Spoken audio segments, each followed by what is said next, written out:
Now we come to scenes we'd like to see.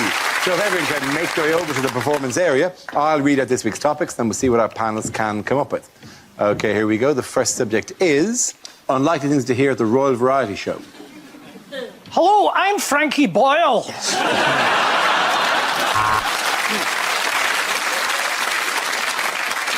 Our next act, Mr. Memory, couldn't be with us this evening. He's in the Pizza Express in Woking.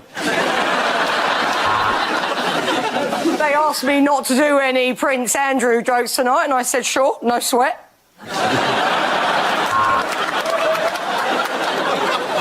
And for her next trick, the Queen will make Prince Andrew's birthday disappear. At this point in the evening, I'd just like to ask the members of the royal family to put their rifles away as I welcome to the stage the cast of The Lion King. At 93 years old, I think we'll all agree it's just good to see her out the house at this time of year. Give it up for Madonna. Welcome, Ginger, Baby, Sporty, Posh, and the other one. Yes, it's the royal family. Unfortunately, Prince Andrew is running late because he's stuck in trafficking. Well, we're now going to end this evening of royal entertainment in this magnificent theatre in the traditional way, a fly-through by the Red Arrows.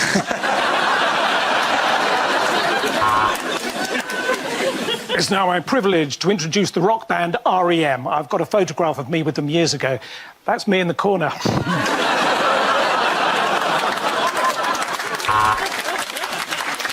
This next act needs no introduction. Yes, she bends, she twists, she contorts herself, but the Queen cannot get out of her obligation to attend this shit show. And your card is what? The four of clubs.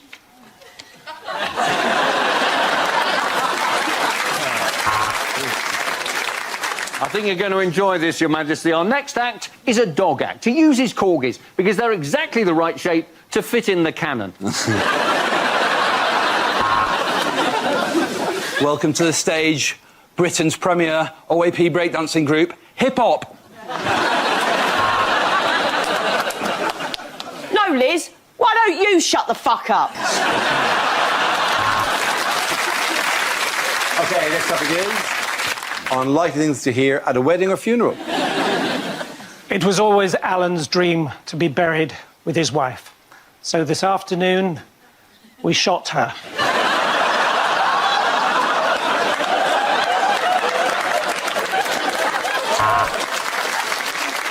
All the tables are named after mine and my wife's favourite films. I know it's quite crowded over there on the Human Centipede, but if you all squeeze in together, you'll be fine. Oh, thank you, no. I've had more than enough free Prosecco.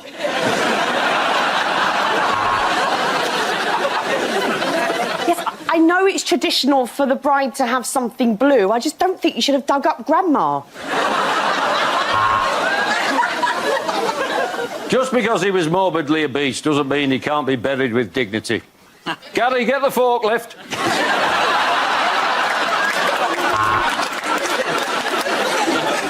In life, he was a strong, confident and capable man. Excelled at everything he did. Apart from swimming, obviously.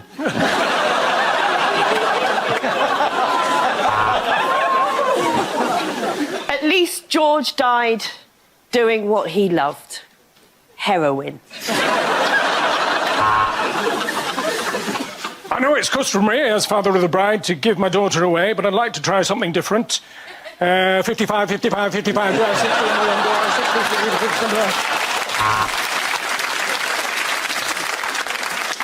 And if you look on the back of today's order of service, you'll see a picture of Ethel when she was much younger. I think we'll all agree it's one for the wank bank.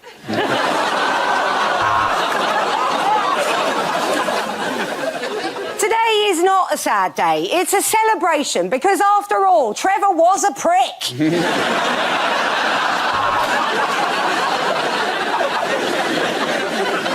Bride side or groom side? I don't know, I'll fuck them both. Why she drove into oncoming traffic, we will never know. Perhaps Vera by name?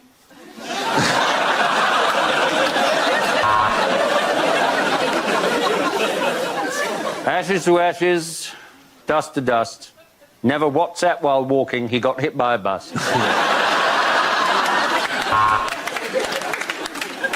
We choreographed our own first dance because we are arseholes.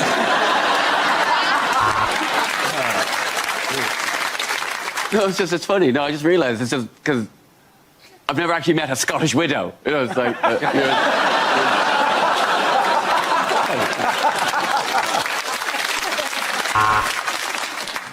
Sadly, today, we all know exactly where Wally is.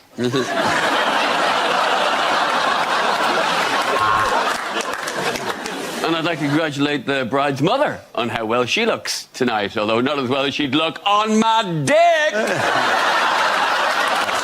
Sorry. I'm really sorry.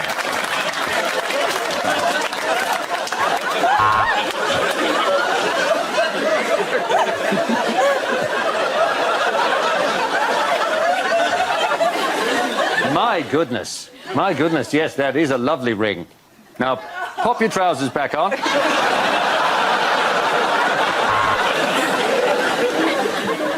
Does anybody else find there's a seriously inconsistent tone at this wedding or funeral?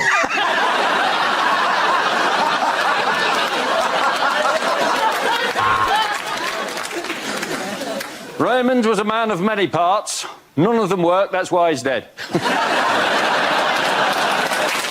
the end of that round, the points with Ed Carey.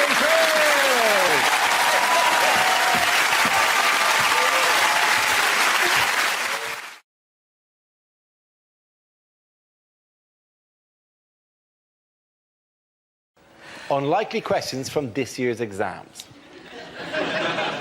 Discuss the metaphysical meaning of the following poem. My friend Billy has a 10-foot willy.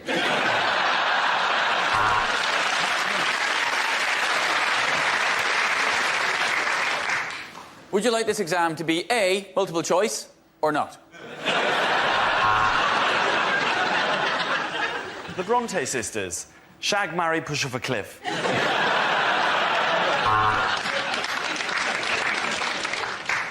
Discuss the following. The Nazis got all their ideas from the History Channel. Who was the chap in the A team who would not get on the aeroplane? Was it A, B, or B, A? If a bank loses £60 billion in a 6-month period, using numbers that you've plucked out of thin air, work out what the chief executive's bonus will be.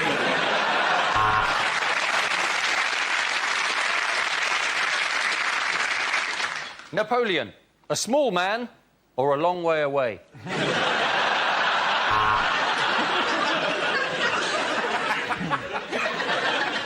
Quantify n in terms of q when q is a positive integer that dissects a parabolic curve. How's your lucky pencil case now?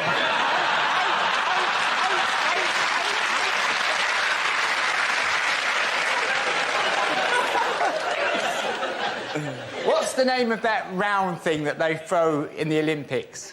Discuss. Draw a diagram of the genitalia of the male elephant. Use all 30 sheets of paper provided.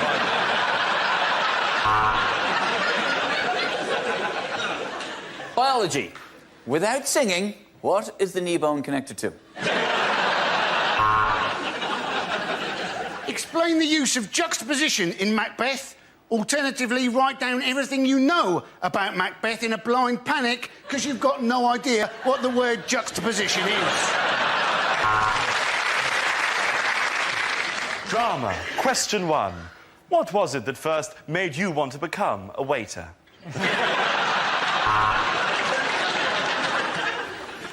What is your PIN number?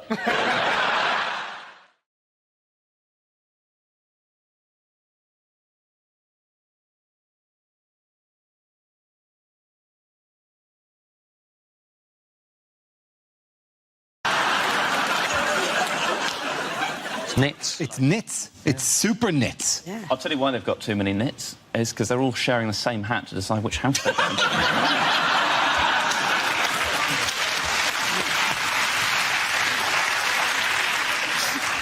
I feel bad about not knowing this, except it is from a children's book. Oh, it's about 40 pages into book one. Knock yourself out. I'm not going deep on Order of the Phoenix here. Whereas something like Robot Wars is really adult, isn't it?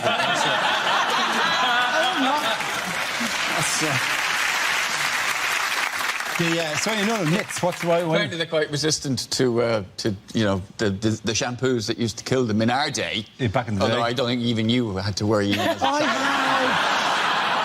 lovely lustrous hair. Walking around like a housing estate for the nits. So I Now just you're need walking around like a country estate. Too many burns coming across me. I'm getting singed. I think people need to adjust their thinking when it comes to nits and just don't think of them as something you need to kill. Think of them as like pets. Yeah. Oh, yeah. You know, if a kid comes home from school with the guinea pig, you don't go, kill it! Oh, it's resistant to this particular tennis racket. No. You go, oh, look, guinea pigs. So you think of the same thing with nits. You go, no, look, it's great. No, that's not an infestation. That's a flea circus. Yeah, but the difference is the guinea pig is in a tank. It's not hiding up your arse. Like, the nits are a parasite. They're actually on your system. You can't go, we're having a little fun thing here. And then it makes you scratch, makes you look thoughtful.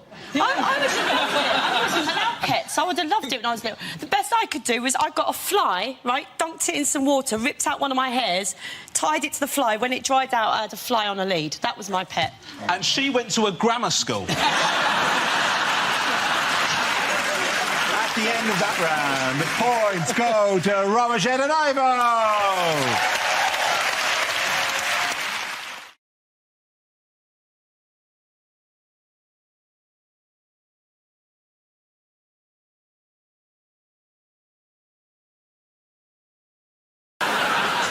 This game involves Nathan Caton and Ed Gamble, so if you could make your way to the performance area, please. This round is the stand-up challenge. I launched a wheel of news, and whoever chooses to stop, one of our performers must step forward and talk about that subject. OK, here we go. Let's spin the wheel. And the first topic is home life. Nathan. Yeah, I could talk about home life. I still live at home with my mum still. Thanks for the judgmental silence. Yeah, I live at home. My mates give me the most stick for it, because I'm the last one in my group of friends who still lives at home with my mum. They've all moved out, so they see me as a mummy's boy.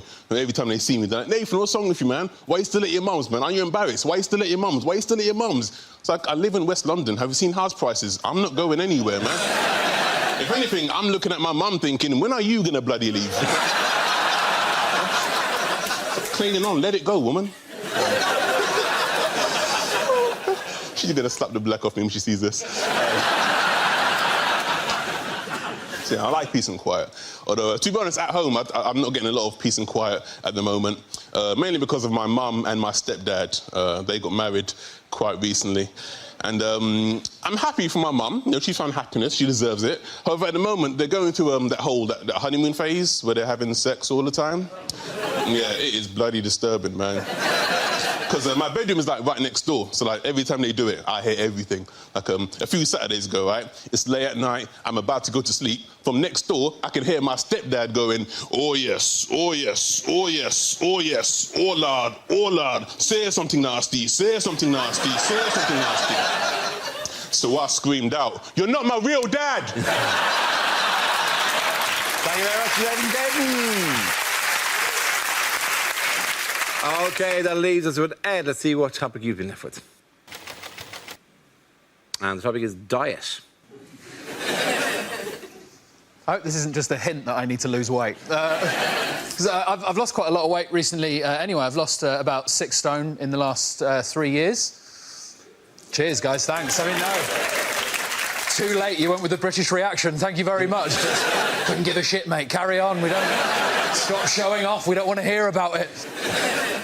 Found myself in a bit of a nightmare situation recently. I went to the Middle East to do some gigs. Now, that bit was nice, that was lovely, but they put you up in a hotel where the food is all-you-can-eat buffets 3 times a day for 10 days. Now, this is a nightmare scenario for me because I cannot be trusted at an all-you-can-eat buffet. Sometimes I don't even remember the buffet bit. All I remember is picking up a plate and I'll wake up 6 hours later covered in rice and sauce. And I can't theme a buffet. I can't theme a buffet either. I won't pick up a plate and go, oh, I'll have some rice, I'll have some curry. Well done, Ed, you've made yourself an Indian meal. Won't do that. I'll get a plate, I'll get a spoon, and I'll run along the full line of trays, just scraping food from every nation onto it until I've got some sort of plate Pangea, just an unidentifiable mass, just Spanish food, Japanese food, Chinese food, Indian food, coffee, sushi, just horrible. Just wedge my face into it, everyone going, is that man all right? Don't look at me! I'm having a buffet! Just food from all over the world. My body for 10 days had no idea where I was on this planet. I went for a shit 3 days in, a UN flag came out. The first subject is alternative medicine. Can I have a volunteer to talk about that? Andy. Apparently, a lot of people trying to get into therapy at the moment, other people knocking it, saying, you know, oh, well, you should just lose your inhibitions, talk about your problems to your friends. I thought I'd try this. I talked about my problems to my friends for a whole hour. Lost my inhibitions, also lost my friends. I now tell my problems to taxi drivers. 2 advantages in this. 1, it stops the taxi driver from telling you his problems. And 2, it's amazing how much quicker you get to your bloody destination. Well done, Andy Parsons. OK, let's spin the wheel again. Subject is the media. Who wants to come into that? Russell. I'll do that. I'd see, you know, the way I like getting the news is Radio 5 Live. It's fantastic, 'cause it's just news and nutters, isn't it? They'll read out, like, that was the Pope's view on abortion, and then, hello, Felicity Puddleduck here, livid and ill-informed. I'd just like to say those harlots should give birth to their children aged 2 that charge you to national service. I'm off to bake a cake. And sat there listening, and then the next night, David, are you out of your mind? Cloning? Think it through. 2 versions of me. Want to go out and commit a crime? Who gets blamed for it? Me! I'm doing a 20 stretch. He's banging my wife. Where's the justice? And you sat there listening to these nutters, and then the most ridiculous story. A man in Bristol's found the face of Jesus on a crisp. And suddenly, I couldn't believe it. I opened up my Frazzles. There he was. Russell Howard. OK, the losers Hugh and Frankie. The next topic is sport. Do you know, I've heard a rumour that horse racing may not be completely honest. It's unbelievable, isn't it? But how do you stop the corruption? Well, one solution may be to call horses something like mafia-backed second favourite. Because if everyone did that, everyone would be confused, no one would know who to bet on, and the whole thing would be fair again. And often the first to show is blatantly bribe, followed by mafia-backed second favourite. They're just ahead of Dope to the Gills, Mysterious Limp, and just behind them, Out for a Canter, and I'll Fall at the Fifth. And as they come to the fifth, I'll Fall at the Fifth has fallen. I'll Fall at the Fifth has fallen at the fifth in a magnificent display of cheating, and they're coming into the final furlong. Mysterious Limp is slowing, Out for a Canter is clearly struggling, but coming through strongly is mafia-backed second favourite, and as they cross the line, mafia-backed second favourite has won it, which is remarkable, seeing as he has no head. That's been left in someone's bed for tomorrow morning. Well done, you. Well done, you. OK, Frankie, let's see what you've been left with. And it's environment. Didn't that used to be an advert for mints? Ryanair getting a hard time from the environmental lobby because they've launched a £7 flight to New York. Although, as always with Ryanair, it does land slightly outside New York, in Dublin. It's a pity we can't harness more natural energy, isn't it? Pity we can't harness the power of British moaning. Oh no, that moaning-powered light bulb's on the blink again. Oh no, there it is, back on. Everyone complained about the floods, didn't they? I like storms. I like thunder and lightning. What I like to do during a storm is shag my girlfriend and pretend that we're taking part in the conception of the Antichrist. Frankie Boyle, ladies and gentlemen. first subject is relationships. Who wants to come in that? Reese. It's a pretty exciting time for me at the moment. My girlfriend is currently planning the wedding. Sorry, not girlfriend anymore, is it? I keep doing that. It's not girlfriend. She gets so annoyed. My ex-girlfriend is planning her wedding. It's very hurtful for me to watch, but one of those things. Anyway, got a new girlfriend now, because that's how comedy works. Got a new one, and she's all right, my girlfriend. She's pretty good. She's not perfect. She's got her quirks and her tics, like she pronounces it espresso instead of expression. She's weird. And relationships are about compromise, though, aren't they? We all know that. Like, she doesn't want to watch football, and I don't want to die alone, so we don't watch football. That's the yin and the yang. You give and you take. We're trying to keep it fresh, trying to keep it exciting, me and my girlfriend, you know, trying to keep it, you know, lively, try new things all the time. Like, she keeps talking about how she wants to have sex outside of the relationship. I don't know. Constant surprises, me and my girlfriend. She bought me a gift the other day. I went round to the flat. There was this gift. It was a word of the day calendar. Don't know if you've seen these. Pretty cool. Different word every day of the year. That is more than 100 words. Pretty cool. Favourite word for me so far from the calendar? Exponentially. Ah, what a word.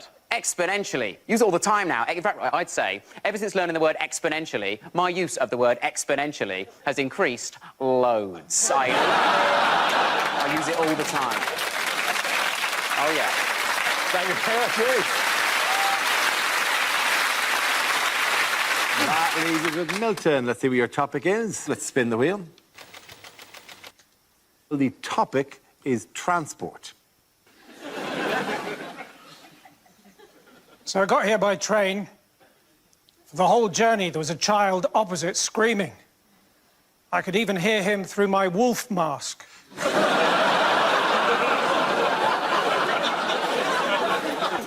But it was a quiet carriage and people were getting annoyed, so in the end, we both stopped howling.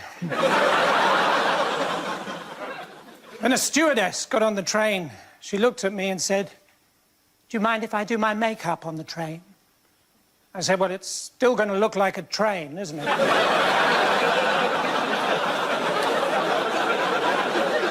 She put her hand out and said, "I'm Amber." I said, "Yes, I think you've overdone the makeup." Anyway, one thing led to another, and, well, I'm going to skip a bit now.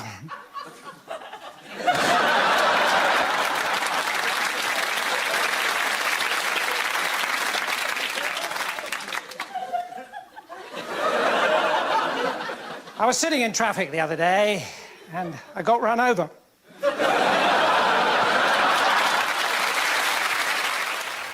The first subject is jobs. Who wants to come in that? Glenn. There were loads of jobs I wanted when I was a kid, whether it was starting up a Ouija board business with my great-great-great-great-great-great-grandfather,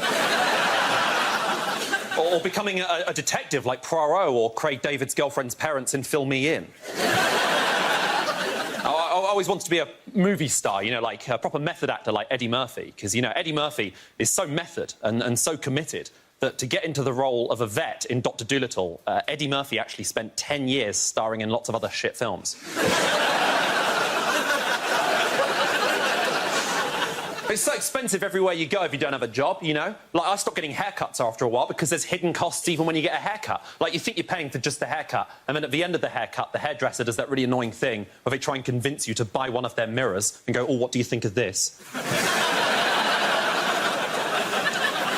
you know what I say? I say, "I don't want to buy one of your mirrors. I want you to wash my hair at an angle I've otherwise never been at."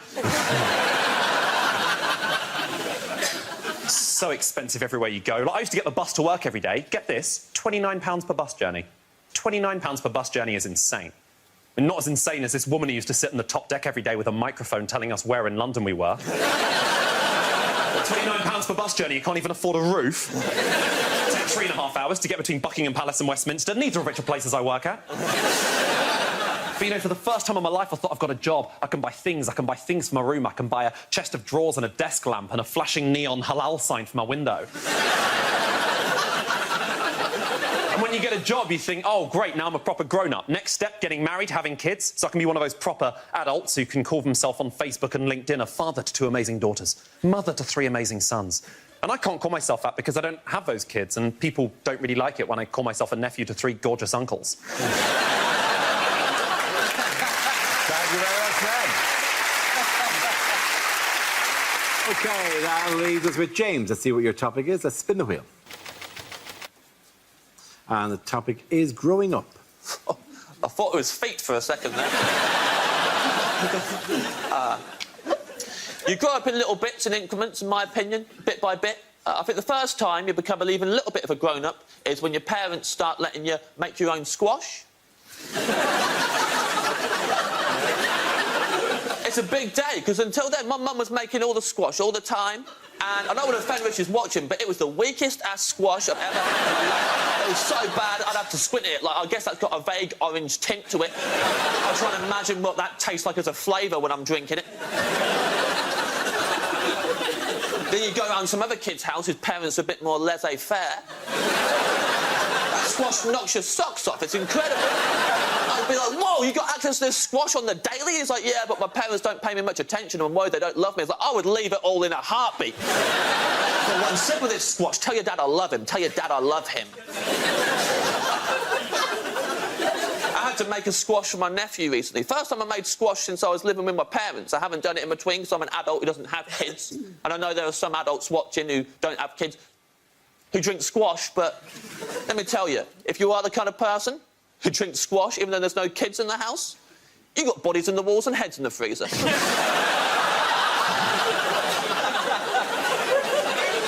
don't trust a single one of you. I was out of practice making squash and I had to make it for my nephew, let me tell you. I should have really, given myself a side view so I could see the glass proper, but I didn't. I'm 32. I got so close to the glass still, so I looked straight down at it. Just straight down. It was just a flat circle. I had no idea of depths or dimensions. I hoofed it in. I damn near gave that kid type 2. It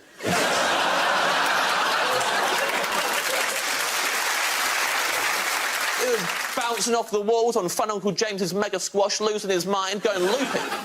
At one point, he starts asking me weird questions. He goes, Uncle James, how come my lip skin is different to the rest of my skin? I was like, I've never thought about that, but now you've said it, not a day's going to go by when I don't think about it.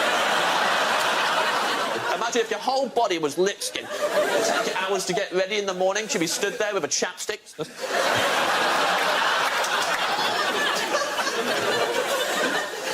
That's if you were the only one covered in lip skin. Obviously, you'd have a little chapstick. If we were all lip skin and that was just the whole human race, then there'd be like a giant chapstick in the living room from floor to ceiling, rotating at the speed of a kebab spit. The whole family would line up like cats on a scratching post. Always in the morning.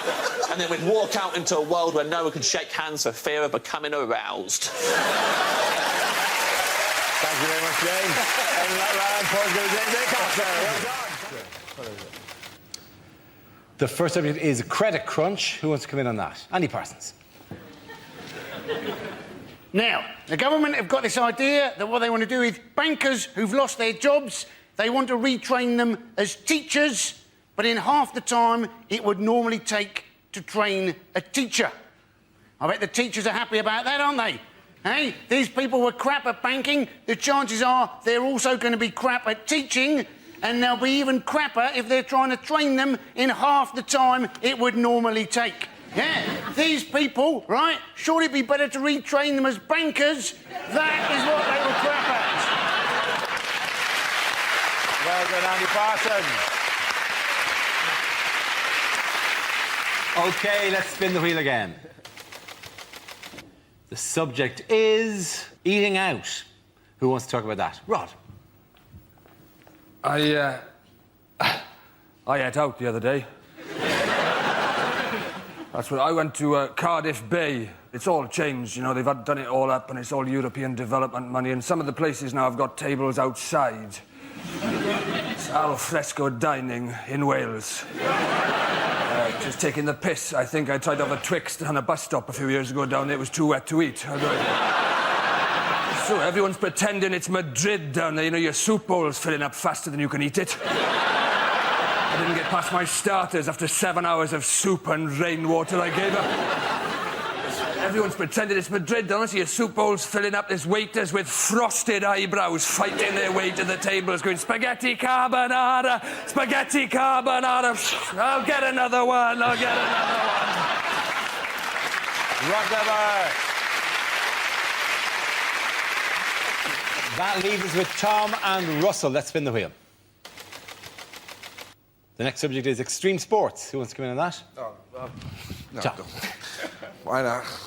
I went skydiving. I don't know if anybody here has ever gone skydiving, but if you haven't gone, I'll tell you what they do. They give you a couple lessons, then they bring you up into the plane, and you're not allowed to jump out of the plane on your own because it's too scary. So what they do is they hang you off the wing of the plane, which isn't scary at all. And the guy inside, he yells, "Let go!" 3 times. Then he gets mad. Starts kicking your hands. 'Cause I'm not letting go.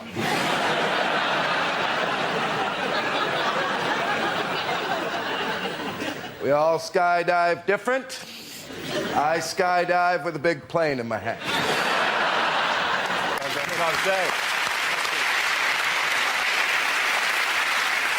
Okay, Russell, let's see what you've been left with. Let's spin the wheel. Topic is families. Well, families are quite peculiar. Mine are wonderful. I went to Brighton the other day, and my uncle was like, "Watch out, it's full of gays, and they'll get you. They'll get me. They're gays, they're not ninjas. Not gonna..." I'm so glad that I was raised by lunatics. I remember one of the weirdest stories I had happen to me when I was little. I was 8 years old. I was in Lanzarote. I just put some rubbish in a bin. I came around a corner and I was confronted by 2 werewolves, right? Turned out it wasn't werewolves, it was my mum and dad. Ah, ha, ha, isn't it hilarious? Not really, I've shat myself, right? But I've only recently found out they did not buy the wolf masks in Lanzarote. They bought them in England, which is beautiful and chilling at the same time. Look what I've got, David. Couple of wolf masks. You know, you don't like wolves, don't you? Captain Shitterbrick next door. Well, let's put him on now, scare him. Can I hold you just there, David? Can I wait until we're in a foreign country, get him really out of his comfort zone, and then properly shit him out? Families. Well done, Russell. This is where we test our performers' stand-up skills. We spin our news generator, it settles on a topic, and anyone can volunteer jokes about the chosen subject. The winners are the people I judge to produce the funniest stuff. That is just against nature. Okay, here we go. Let's spin the wheel. Okay, the first topic is Britain. Who wants to come in on that? Yes, I love Britain. Do you? Kind of. I think Britain's amazing, but I think we're quite hard on ourselves. Like, if you go to America and you do shows, they always get this thing where you go on stage in America, like in Chicago, and you say, "Oh, so what's Chicago like?" And they go nuts. They go, "Woo, yeah, Chicago, woo, woo, woo," for about a day. And then you come back over to Britain and you go to somewhere like Birmingham and you say, "Oh, so what's Birmingham like?" And they all go, "Oh, it's a bit shit." I live in London, in Britain. I live in Kentish Town, which is lovely because it is actually like a Kentish town. Unfortunately, the town in Kent it's like is Maidstone, which is crap. North London's quite posh, though, because there's a hairdressers near us, which is called the Elysian Fields Hairdressers. Oh, it's where heroic hair goes to die. I love it. You know, where I used to live in South London, the hairdresser was called "We're going to cut you, slag." Thank you, Ashley Supporter. Okay, let's spin the wheel again. The subject is sport. Who wants to come in on that?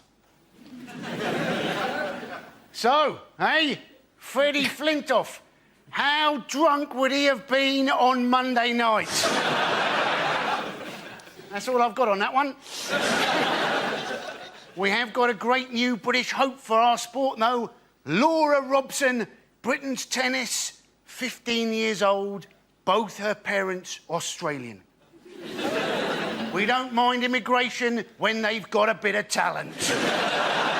We object to people sneaking into Britain on a rubber dinghy unless they can do it really bloody quickly. Thank you very much, Andy Parsons. OK, that leaves us with Greg and Russell. Let's spin the wheel. The next topic is education. Who wants to come in on that? Russell. I remember school being fun. I think my favourite moment ever in life, pretty much. There was a girl in our school called Lydia. She was trying to make her calculator work. She was repeatedly knocking it against the desk. And after about an hour, our teacher went, "Lydia! How would you like it if I banged you against the desk?"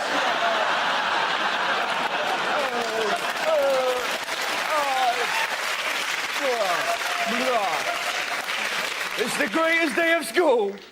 But now it's more sinister, isn't it? Like, they're now talking about teaching 5-year-old sex education. Of course, people are very angry. It's disgusting! It's too much! Like, calm down. Not going to teach them technique. Right, this is how I like to do it, kids. That's right. Kids aren't going to run home, put dolls around a toy car and go, "Look, Mum, they're dogging, they're dogging." It's going to be some poor teacher trying to talk to 5-year-olds about love. Can you imagine a harder job? "Hello, children. I'm here to teach you about love." "Good luck with that, mate. I'm off to lick that tree." Thank you very much, Russell. OK, Greg, let's see what topic you've been left with. Let's spin the wheel. And the topic is the human body. I have to tell you that being a tall man in this country is tedious, ladies and gentlemen. Tedious, because in small towns throughout the country, there are a series of jokes prepared by the locals on our behalf. I'll be walking innocently into a local pub or down the street, and I'll get several jokes. One of the jokes might be this. Just to give you an example of the level we're talking about. Another joke might be, "What's the weather like up there?" It's freezing. There's a massive climate change in this amount of space here. You toothless buffoon. And probably the most offensive example of this is genuine. I was at a cash point, and there was a little old woman in front of me at the cash point tapping away with her claws. And I'm sorry, I'm just quite angry about this. And when she'd finished, bless her heart, she turned around and she hadn't seen me. She turned around and she went like this. "Oh!" Not that sexually. She said, "Oh!" And then with no hint of irony at all, she asked me this question. "Would you like a job at my house, changing light bulbs?"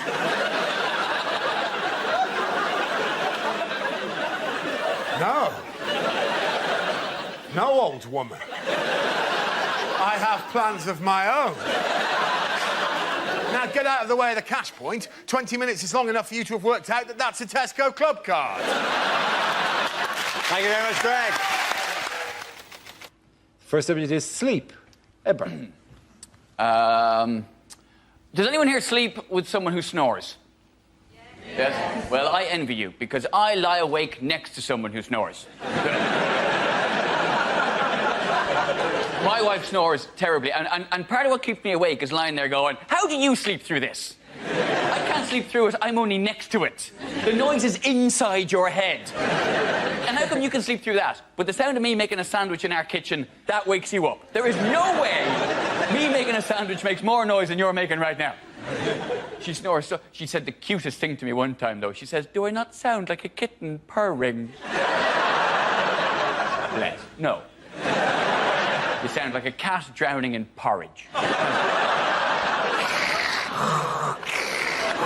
I had a kitten made that noise, I'd put it down.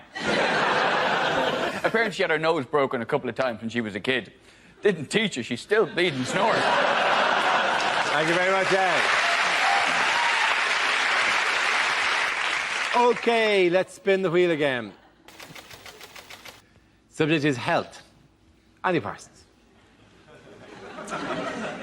With flu jabs now, what they do, don't they, is they put a little bit of flu into you to help you combat the flu. I was thinking by that argument, surely you should be able to have the odd cake to help you fight obesity. Because let's face it, you can do too much exercise, can't you? You know, did you see Madonna's arms? They didn't look right, did they? It's like half human, half Terminator. Of course, that's the problem when you're always picking up small African children going, no, no, no. Thank you very much, Andy. OK, that leaves it with Russell and Jack. Let's spin the wheel. The next subject is television. Who wants to come into that? Jack. I get very frustrated with pretty much everything on television. I find adverts at the moment particularly annoying, like the banking adverts, because they're trying to portray bankers as being nice people. Like, they've got this one at the moment for, like, a mobile bank that travels around the country, and you walk in and there's your friendly local bank manager acting like a hairdresser, like, nattering away. You know, you walk up to the till, it's like, oh, how was your holiday? I went camping. Oh, why did you go camping? Because you lost all of my money!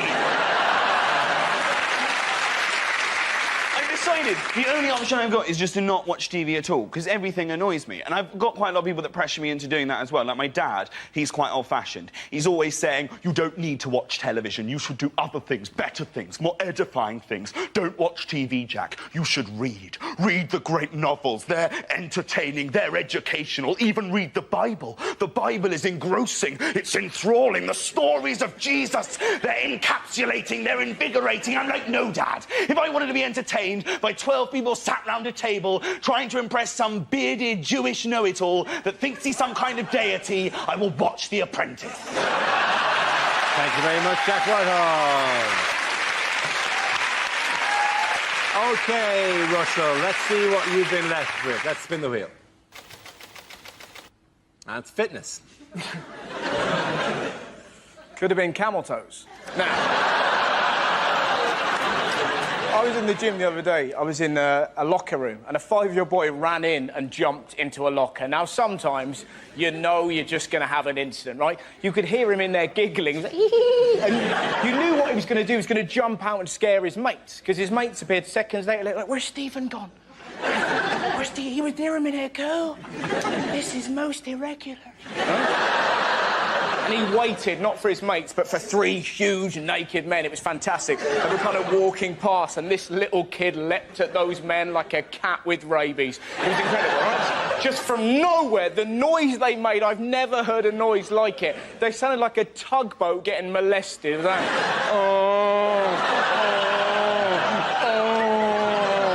His long-suffering dad is in the showers, obviously heard this and went, that'll be my bloody boy!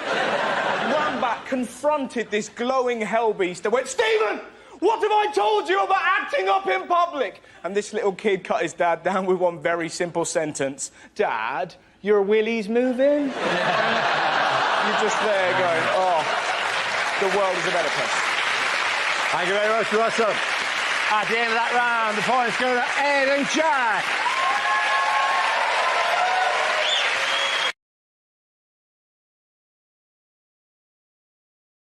The first subject is unlikely lines to find in the Bible. He's not the Messiah. He's a very naughty boy.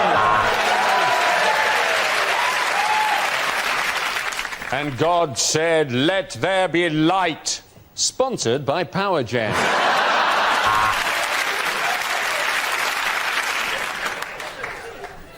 A long time ago, in a galaxy far, far away.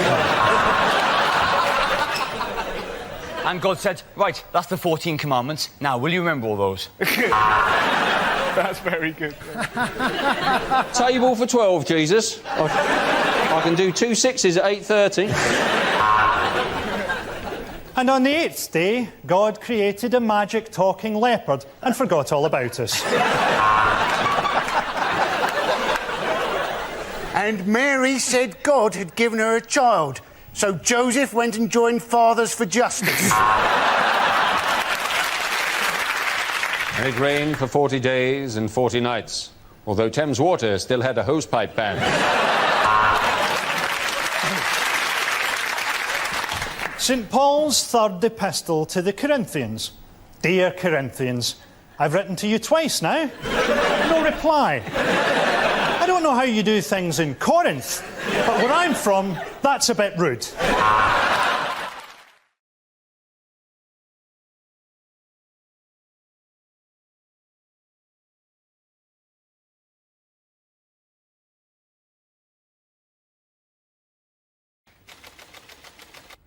The subject is the West Country. Who? Russell. How can you not love the West Country? I've genuinely seen graffiti in Bristol during the last Tory campaign. Do you remember, are you thinking what we're thinking? Somebody had written underneath it, is it, do I like what's-its? It's phenomenal. It's wonderful, isn't it? I used to live there. I've moved away from Bristol because I was near a dogging site, which is just a bit odd, right? And, all right, I wasn't into it. I was just near a dogging site, right? And I was talking to my friend. I was like, Jane, why do they do dogging near the house, right? And she looked and went, apparently you got really great views of the Clifton Suspension Bridge. And you're like, well, you've got faith in humanity, haven't you? Just the idea that I tell you what. It's only when you're doing the nasty in a Cortina that you can truly appreciate the work of Isambard King of Brunei. That, my friend, is craftsmanship. Shall we? Wonderful. Thank you very much, Jonathan. OK, we're left with Michael and Andy. Let's spin the wheel again. The next subject is North-South Divide. There goes Michael. Right, yes. Now, I am from the south. Have you noticed? I have been north, up the M1, and I don't know what happens to the word the. It seems to disappear at about junction 25 on the M1, and the word the just goes, that's it from me, I'm getting off. You go on ahead. Are you coming with? No, I'm not interested up there. And then you get there and they don't have this, fridge, or you're going up to, what are you doing? My first experience of this was when I went to the cinema in Leeds. I saw The Lion, the Witch and the Wardrobe. I had more fun asking the woman what it is I'd booked to see than watching the entire movie itself. So what is it I'm seeing here today? One, two, witch and two wardrobe. So what are you talking about? Are you hearing this? Are you taking toothpaste? Yes, of course. I thought it might be a nice idea maybe to go to HMV and get a DVD of The Lion, the Witch and the Wardrobe, maybe The Good, the Bad and the Ugly, and perhaps an album by The. And just line them up on the counter. What is it I've decided to purchase here? Took one, took witch and took wardrobe. Took good, took bad and took ugly. And took. Thank you. Well done, Michael.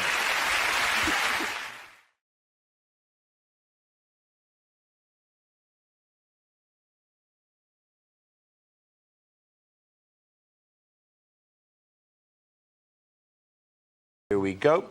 The first subject is travel. Who wants to come in on that? I'll do it. Chris Harrison. The most dangerous roads in the whole of the world are British motorways. That is my sincere belief. Not because of the speed, because you can't get up speed on a British motorway because you're stuck behind a dick in a caravan.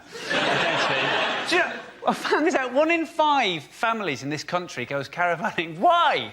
What makes a family who don't get on in a normal-sized house believe that squeezing themselves into a tin for a fortnight is going to improve matters? It's such a self-deluding activity, which for me is symbolised by that. You know that 5-foot-long wing mirror, the attachable wing mirror the dad puts on the car? Well, I have to see what's behind me. It's of paramount importance that at all moments I can see what is behind me. Oh, for goodness sake, just paste a picture of a traffic jam on there, because that's what's behind you.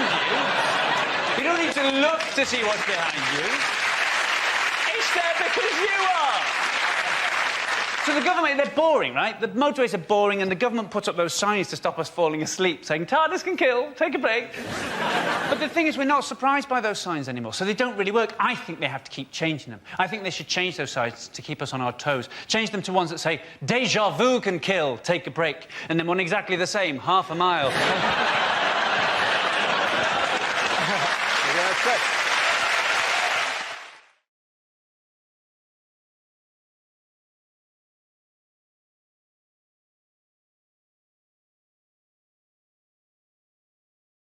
Yes, the question I was looking for was, according to Harriet Harman, what proportion of the top 2 posts in the Labour Party should be allocated to Harriet Harman? Or more generally, women. This is the news. The Deputy Leader of the Labour Party, Harriet Harman, said that either her post or the job of leader should always be occupied by a woman because, in her words, men cannot be left to run things on their own. Her actual words. Listen to that applause. Did you hear that? Bingo wings in the corner. I mean, you know, there is something about representation of women at the high levels of government, but that actual quote does make it seem like every time she left the room, it would turn into a chimp tea party. And she'd come back in, they go, oh, sorry. It's true, though, isn't it, that women are underrepresented in the top echelons of politics, aren't they? In Italy, for example, there are lots of women in the top jobs. You can be... Berlusconi will put you in the cabinet in Italy at the age of 19 if you're good enough. So you can see where it's coming from. Harriet Harman's an incredible figure, isn't she? Do you know that Harriet Harman, when she first came to my attention, she wrote a book about the history of feminism, which she dedicated to her husband. She's mistaking sexism with people hating her. She's always saying stupid things, isn't she? She said she is Radio 2 to Gordon Brown's Radio 4. And you're thinking, well, she's not Radio 2. Radio 2 is the most popular radio station in this country. If she's anything, she's Isle of Wight FM on a Sunday morning at 3 o'clock in January when the transmission mast is broken. Some are watching is there is the guy who does the 3 o'clock in the morning slot. Why am I the shorthand for crap? Wouldn't it be great if he looks exactly like Harriet Harman as well? I know their female politicians always have an element of freakishness, don't they? She's a bit of a freak. Hazel Blears looks like Gianfranco Zola humped an Oompa Loompa. And Margaret Beckett looks like a face trapped in a haunted mirror. As opposed to Alistair Darling, right, a former winner of Miss Teen USA, and John Prescott. Why are we led by the least among us? Is that the only ones who are fool enough to do it? Maybe one of the qualifications to become an MP is you have to be born inside out. That's one of the things. You can quite clearly sustain your organs on the outside. Come on in. The thing about Harriet Harman as well is that she's wonderfully dappy. I don't know if you knew this, but her blog was recently broken into and they said she defected to the Tories. And do you know how they found out? Do you know what her password was? Harriet Harman. They said that if the Lehman Brothers had actually been the Lehman sisters, that the banking crisis wouldn't have been as bad as it was. I think that's utter rubbish. Yeah, I'm sorry. I think if there were girls in charge of the Lehmans, they'd just gone, sod it, we just spend it on shoes. Come on! Exactly. $1 billion on Jimmy Choo. It is a ridiculous argument, the Lehman Brothers, Lehman sisters. I mean, you could just choose any pun at that stage. But if the Lehman Brothers were the Gaiman brothers, then the gay men should have done much better. You could say that in tennis. You could go, well, if the Williams sisters were... Oh, that's a bad example. But the thing is, it just comes down to the fact that they're saying women are better with money. That's what she's saying, which is simply not true. No man bought Mamma Mia. There isn't a man that's listened to Duffy. Everywhere you go, I'm begging for money. No man went, Duffy, please. I love this stuff. It really sings to me.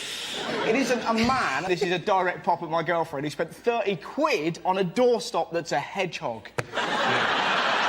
It's great to be able to come on a TV show, though, and have a go at your girlfriend, isn't it? Just don't get in the doorstop!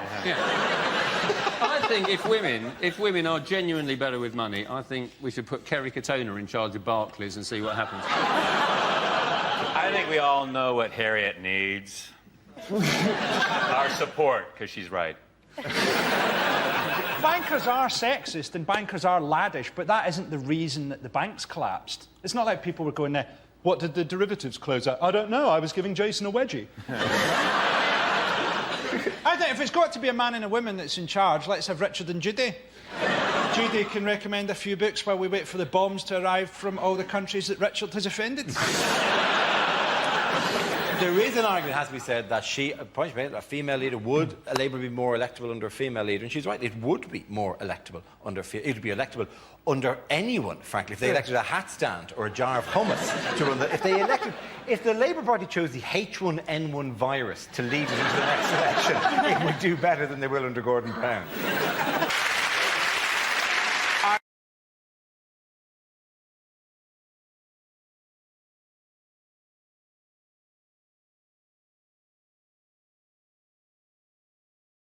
I think they're not kind of thinking it through. There's easy ways to save money. I was a student. That's who you go to. Like, I just think Osborne make a massive bolognese. That'll get you through for like a year. And then I think Britain would save a lot of money if, say, we just got really drunk before you went out. That saves you a lot of money. And, like, if he just gave us his Orange Wednesdays code, that would save us a lot of money. Did you see the cartoon that George Osborne voiced about this to explain what the cuts will involve? Is it Tory Story?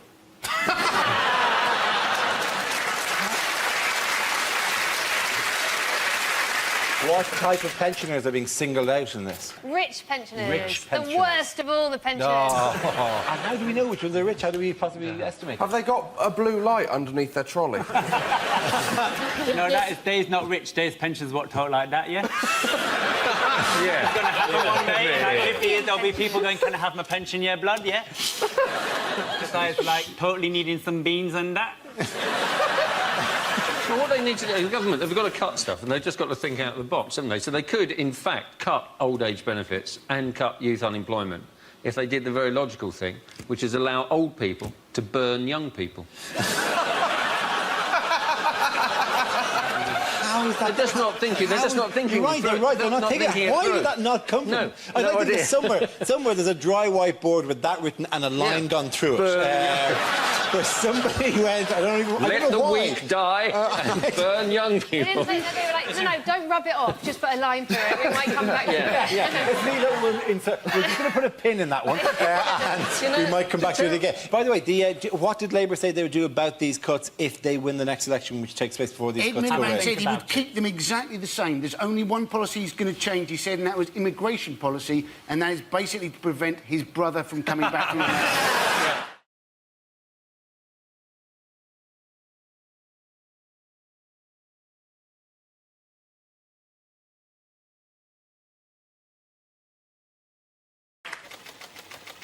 And the topic is relationships.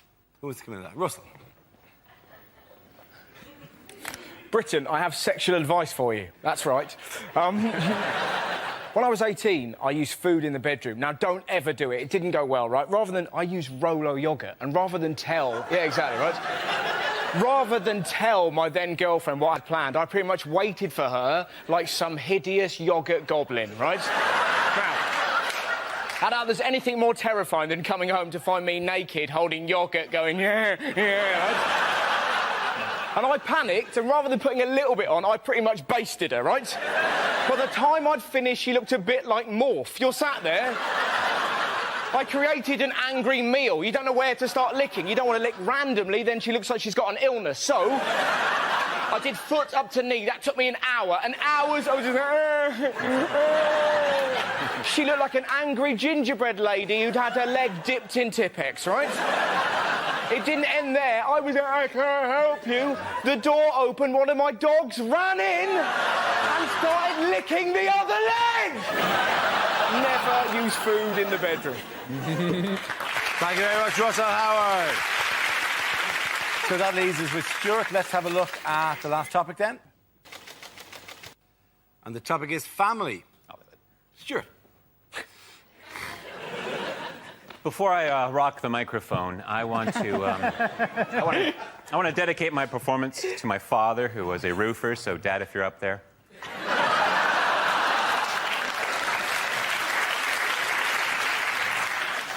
I'll tell you about my family. I'm the youngest of three. My parents are both older, and I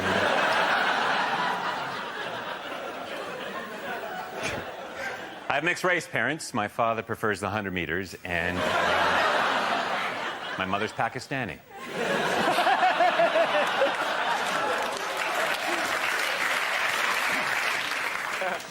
I was raised by my father. My mother left before I was born. And, you know...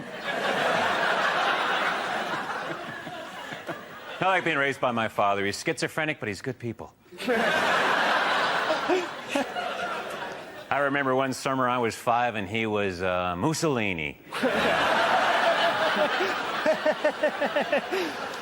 Went to the park that day. I love parks. Standing in the park today wondering, why does a Frisbee appear larger the closer it gets? And then it hit me. My uncle's a hypnotist who has never inappropriately touched me.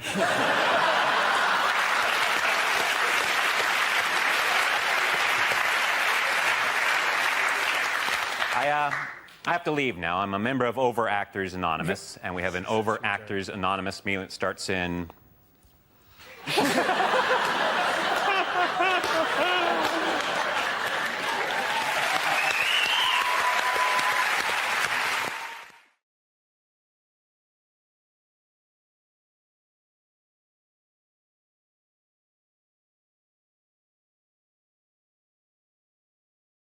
Now we play a round called Mockter Quinn Medicine Woman. This game involves Alan, Adam, Andy and Russell. So if you could make your way to the performance area, please. This is where we test our performers' stand-up skills. We spin our news generator, settles on a topic, and anyone can volunteer jokes about the chosen subject. The winners are the people I judge to have produced the funniest stuff. OK, here we go. Let's spin the wheel. The first subject is religion. Who wants to come in on that? Alan Hills. Why can you make fun of certain religions? Why can you use certain religions to promote your products and not other? Why can you use Buddha to promote products? You go to any city in the world, you will find a Buddha bar that serves Karma cocktails. You will find a chocolate Buddha restaurant with carvings of Buddha down the wall. If you go to a supermarket right now, I'm sure you'll find a brand of margarine called I Can't Believe It's Not Buddha. Why can you do that with Buddha and no other religious leader? You know why? Because there's no such thing as a Buddhist extremist. What are they going to do? Turn up at your restaurant? Yeah, if you keep calling it that, oh, I've got no choice but to wish you good karma. Shit. You could not do that with any other religious icon. You couldn't have a gym only open on Sunday mornings called Jehovah's Fitness. Well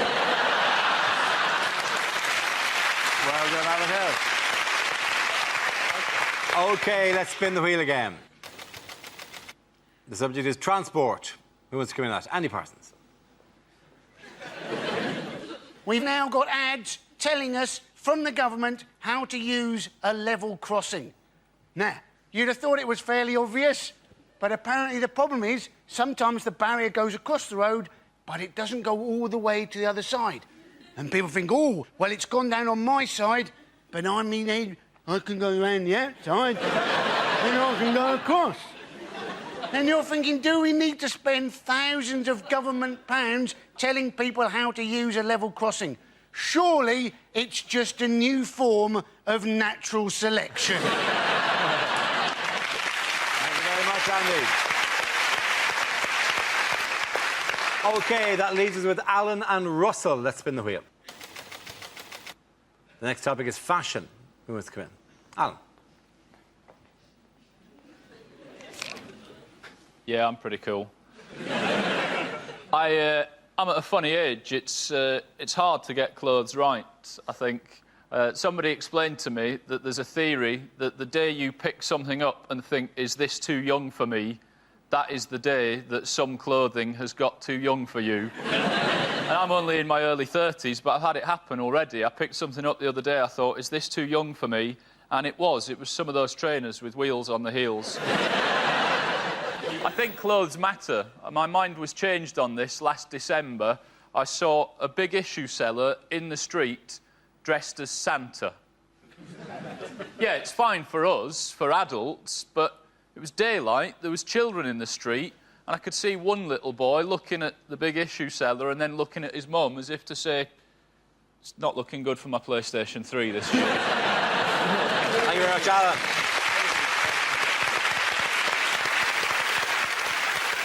OK, Russell, let's see what you've been left with.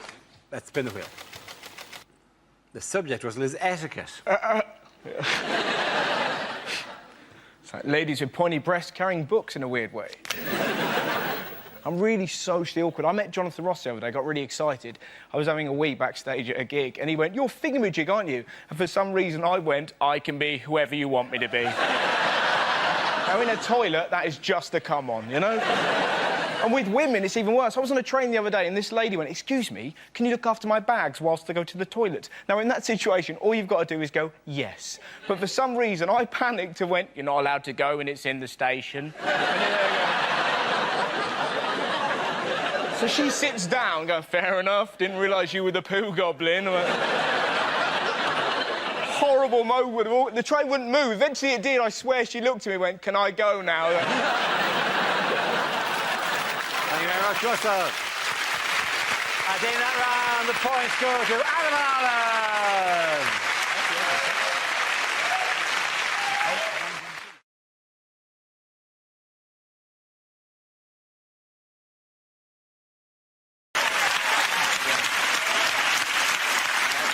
Now we come to scenes we'd like to see. So if everyone can make their way over to the performance area, I'll read out this week's topics and then we'll see what our panelists can come up with. OK?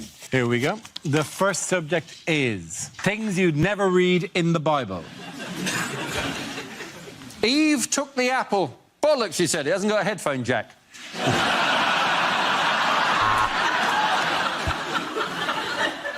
And it had all been a dream.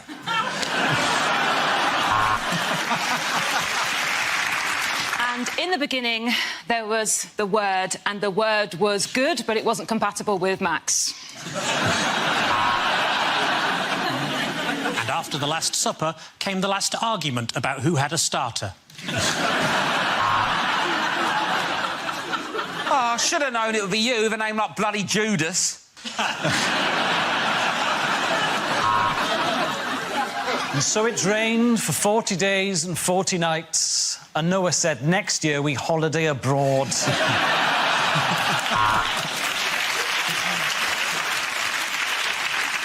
I have 5 loaves and 2 fishes, he said.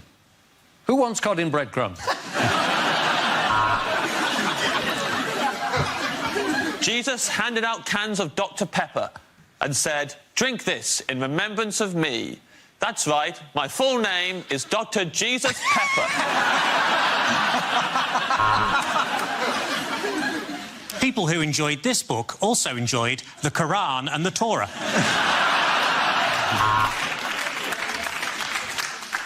There was stress in the Garden of Eden. Adam wanted to leave, but Eve had voted remain.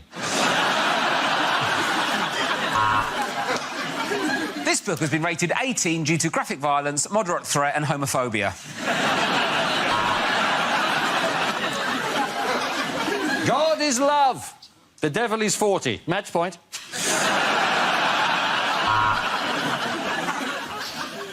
And most importantly of all, thou shalt not board the train until other people have alighted the train.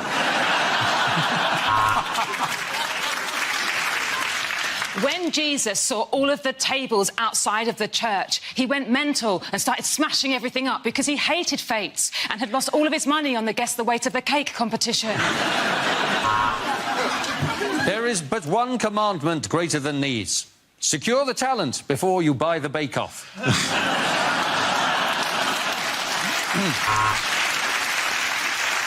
Thou shalt not steal, unless from the self-service checkout. You all do it. Birthday cards, no way, is there? No, actually, my mum couldn't have done that because she's a virgin.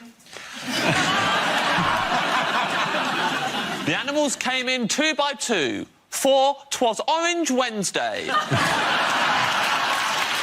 OK, the next topic is lines you wouldn't hear in a James Bond film. Sorry, mate, this is spoons. We don't do martini. Do you want to jug a woo-woo?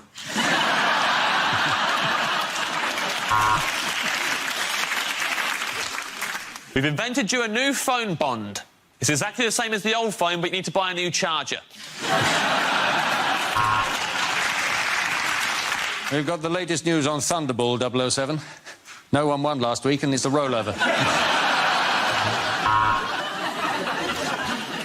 Ah, Mr. Bond.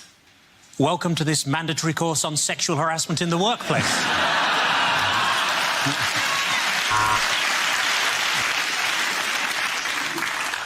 Hi, the name's Bond.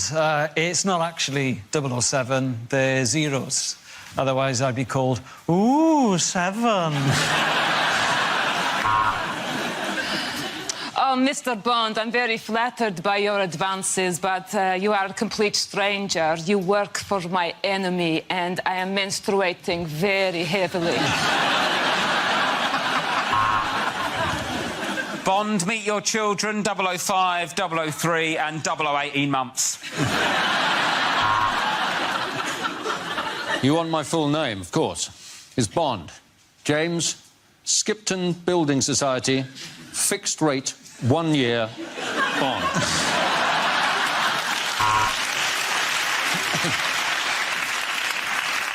So never gadget Bond. This is a way of distracting your opponents. Some light-up trainers for no reason.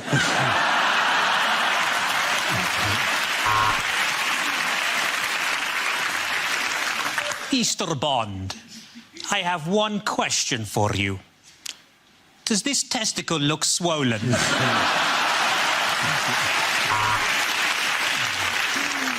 So, Mr. Bond, welcome back. How was Russia? How do you feel? Do you know what? Rested. Mr. Bond, we just want to check that you understand how to use the new equipment. You know you can swipe left, don't you? Blofeld? No, I've never even met Felt.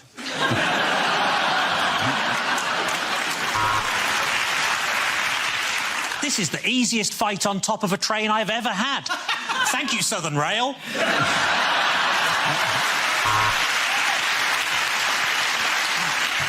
Whoa, whoa, whoa! I've got a girlfriend. No, thank you. The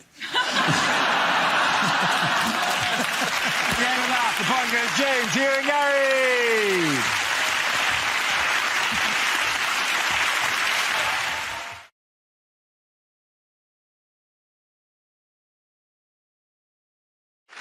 What honour was the actor Nicolas Cage given this year? Oh, Nicolas Cage, right? He's actually going to be able to turn the Christmas lights on in Bath. This, by the way, aren't the lights in Bath. This is... Apparently, what happened Those was... are the lights in Dundee. Somebody actually put a note through his door. He's got a house in Bath, and he's agreed to turn on the lights. I put a note through Cheryl Cole's door, and apparently that's a matter for the police. Do you know what's really weird about this story? Not only is it incredible that they've got Nicolas Cage to do it, but also there must have been an incredibly uneasy phone call to Barry Chuckle. Yeah, sorry, Barry, Nicolas Cage is doing it. Well, maybe they gave him a part in an action movie where he knocks out Vin Diesel by turning round quickly with a plank. Do you know what's really awkward about this story? This is genuinely true. Until last week, I was doing it.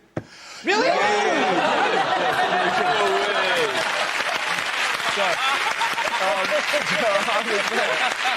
I was there. Yeah. And then from nowhere, Cage has just jumped. It's funny. All my relatives like, do you want us to sort him out? No, I don't want you to sort him out. Because we'll go around there and mess him up. Don't mess him up. Because you were originally up for the part in Face Off as well, weren't you? And what's really funny about it is the lady that posted the letter through the door is the exact lady that went, oh, we'd love you to do it. You'd be great. And then I read in the paper without even telling me, the big Nicholas... You bitch! About 10 years ago, I switched on the Christmas lights in Kidderminster. Wow! And because I've been rude. There are Christmas lights in Kidderminster. Yeah, there are. Were you asked to do this? Yeah, because...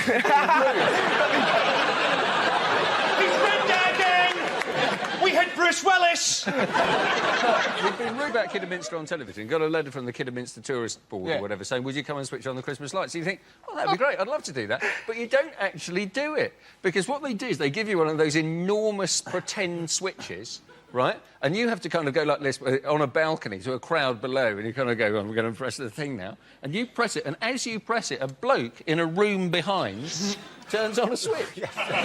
So you're not doing it. So hang on a minute, so that bloke's going to be me. I'm going to be the Right. So you were asked to do it because you were rude about Because I was Kidderminster. rude about Kidderminster. I also did a joke once about Wolverhampton and got invited on a tour of Wolverhampton. I'm thinking bigger than that. If I slag off Jessica Alba, do I get a tour of Jessica Alba? Well, apparently Bristol wanted to have Bruce Willis switching on their lights, but then they remembered that he tends to get into a lot of trouble around Christmas time.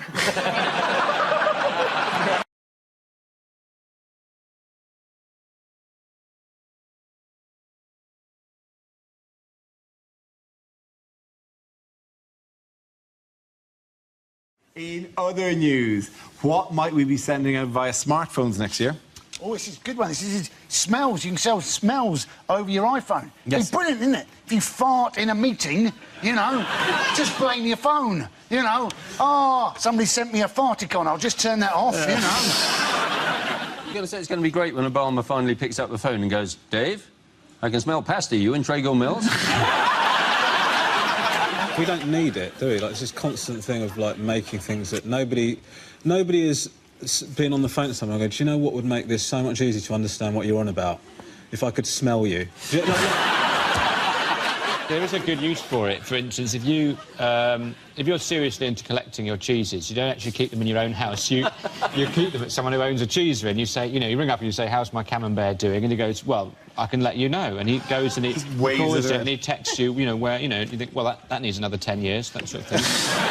Do you genuinely phone up? Do you genuinely check on your cheese? No, mate, I'm improvising.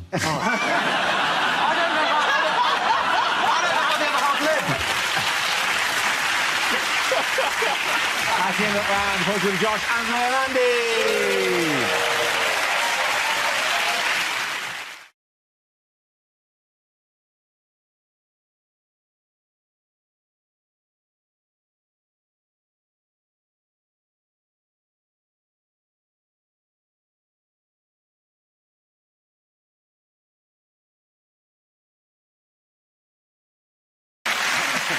Now we play a round called There's a Labour Party in My Pants and Everyone's Invited. This game involves Nish and Milton, so if you could make your way to the performance area, please. This round is a stand-up challenge. I launch the wheel of news, and wherever it chooses to stop, one of our performers must step forward and talk about that subject. OK, here we go. Let's spin the wheel. And the first topic is health. Who wants to come out? Nish. I had a bit of a health emergency last year. I was doing the washing up and I cut my hand. I was washing up and I pushed my hand into a glass. The glass shattered and it slashed my hand here and I had to go to hospital. And let me tell you this, the NHS staff are incredible. They're really nice to me. They're really sweet. One of them called me a brave boy. Which is good because I was being one, so I don't know what you're laughing at, OK? I'm the one with the badge. Anyway, before I did that, I did something which I probably regret doing. I called NHS 111. Now, if you don't know what this service is, it's a service the government has brought in to replace NHS Direct. So if you have a non-life-threatening emergency, you're supposed to dial 111 on your phones. Now, I'm sure that these people are very nice, but based on my experience, they have proportionately less skill than their numerical value compared to 999, because it was the blind leading the blind. At one point, she said, "How is the blood?" And I said, "Red," because I had no idea. Then she said, "Is there a lot of blood?" I said, "Yes," because there was a lot of blood. And she said, "Is there enough to fill a mug?" I've got no idea. I don't wish to brag. I have a lot of different mug sizes in my house. Also, while this was happening, I was just panicking. I wasn't decanting the blood in the hope it would be poured back into my body at a later date. Then she said, "Is the blood flowing or oozing?" I said, "I have no idea what the difference is between those two things is." And she said, "Oh, there's a difference." And I was like, "I'm not getting into a semantic debate with you while blood is gushing out of my hand." And she just went, "Gushing, thank you very much." Well done, Nish, come on. OK, that leaves us with Milton. Let's see what you've been left with. And the topic is transport. When I was at school, my bike was smashed up. It was my own fault, really. I just handed out leaflets saying, "Bullying, let's break the cycle."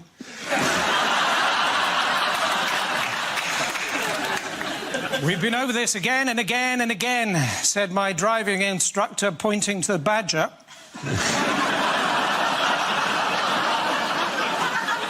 Apparently, there is actually a road in the north of England called Quality Street. And there's only one person living in it, and he's both Turkish and delightful. Tricky, isn't it, if you're both a moth and a sea captain? In charge of a ship. But up ahead, you see a lighthouse.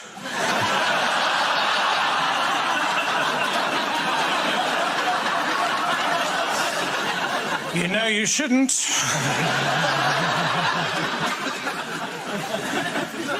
Toilets in trains are rubbish, aren't they? Especially the one right at the front, and the bloke in there gets so cross.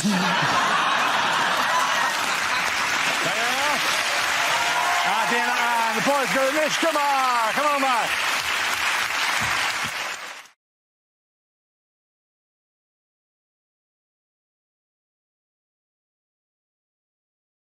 This round is called Prime Minister's Questions. For the purpose of this game, I'll be the Speaker of the House of Commons. Rory, you're going to take on the role of Tony Blair. David and Joe, you're his Labour front bench colleagues. Hugh, you'll be a Conservative leader with your front bench, which is, of course, Frankie and John. You'll be taking a small story but treating it as if it's the heavyweight issue of the week. To start, I'd like to ask the Prime Minister for the government's reaction to the news that farmers have launched a campaign to get the term couch potato removed from the Oxford English Dictionary. They say the phrase makes the vegetable seem unhealthy and is bad for its image. Prime Minister? Yeah, Mr. Speaker, the House will wish to be informed of the campaign by the British Potato Council to have the words couch potato. I say potato. You may say potato, we say potato. Well, you know... Well, in which case, let's call the whole thing off. Thank you. Can I congratulate the Prime Minister on his treatment of the word couch potato? My colleagues and I believe that the phrase couch potato, along with others such as sofa turnip and armchair carrot, are nothing less than an incitement to vegetable hatred. Well, I think, you know, I would accept those comments, but I would also, if I might, point out that the removal of words from the dictionary is actually not a new phenomenon. I myself have removed the word socialism. The words trade union have also been removed, and last time I looked in the dictionary to find the words weapons of mass destruction, I couldn't find them. Aren't there other words that it would be better for farmers to take out of the dictionary? Words such as over-subsidised and sheep-shaggers. And talking of over-subsidised, what is the government going to do about the enormous number of French fries which may appear in this country, along with Swedes and sprouts from Brussels?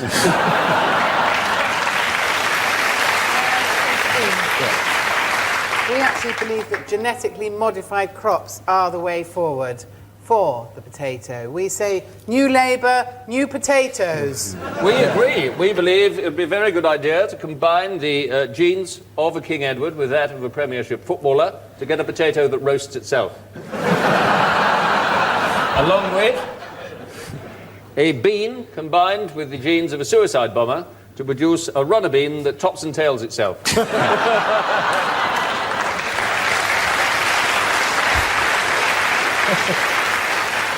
The party opposite can trade potato puns as long as they like, but when the chips are down, we won the election and they lost. Can I suggest you're simply being pea-brained? I take it you're an expert in the field?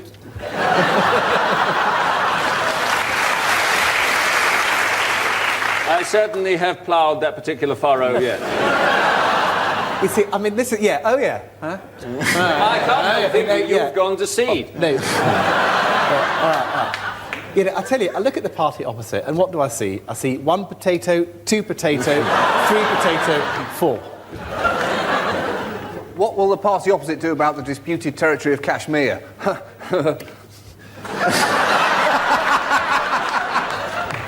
We will launch a Spud missile. These ideas are half-baked. That's enough. And the winner of that round is Hugh.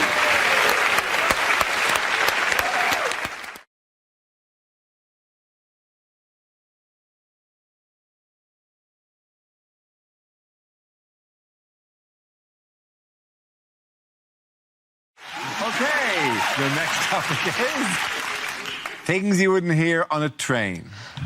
The next station will be Wimbledon. Change here for Overground, Underground and Womble free. The next stop for this train will be Waterloo. It's not meant to be, but the brakes have failed.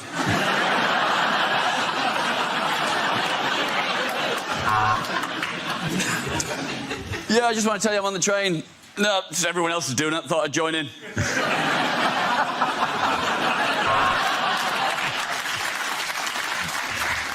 Hello, this is your driver speaking. Choo-choo!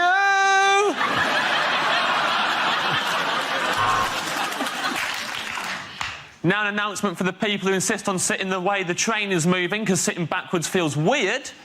You're weird.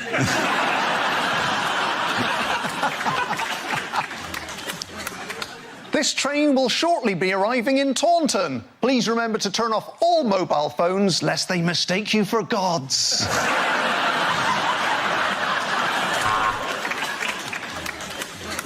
This is an announcement for all passengers. Piss off, a lot of you. This is Crossrail.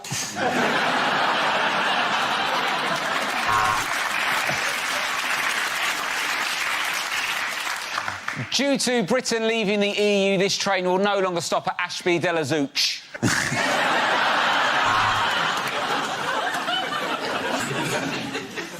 Bing bong! Could the owner of a missing xylophone please make their way to the guard's carriage? This is an announcement for the passengers who are complaining that this service is late. Can I just point out that as this is Southern Rail, you're lucky to be on a fucking train at all. Bing bong. This is the bullet train service to Tuck it. Oh, we're here. Everyone off. Would the driver please contact the guard? We're doing 120. You don't seem to be in the cab, mate.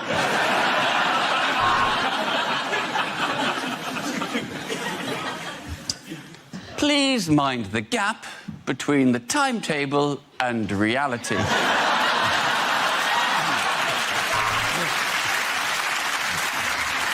There is a quiet carriage on this train for those shocked into silence by the price of the ticket.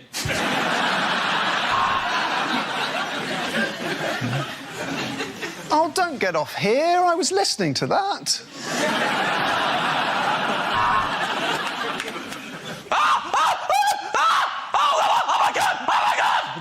I'm scared of tunnels. I'm so scared of tunnels. The boys are going to egg you and James.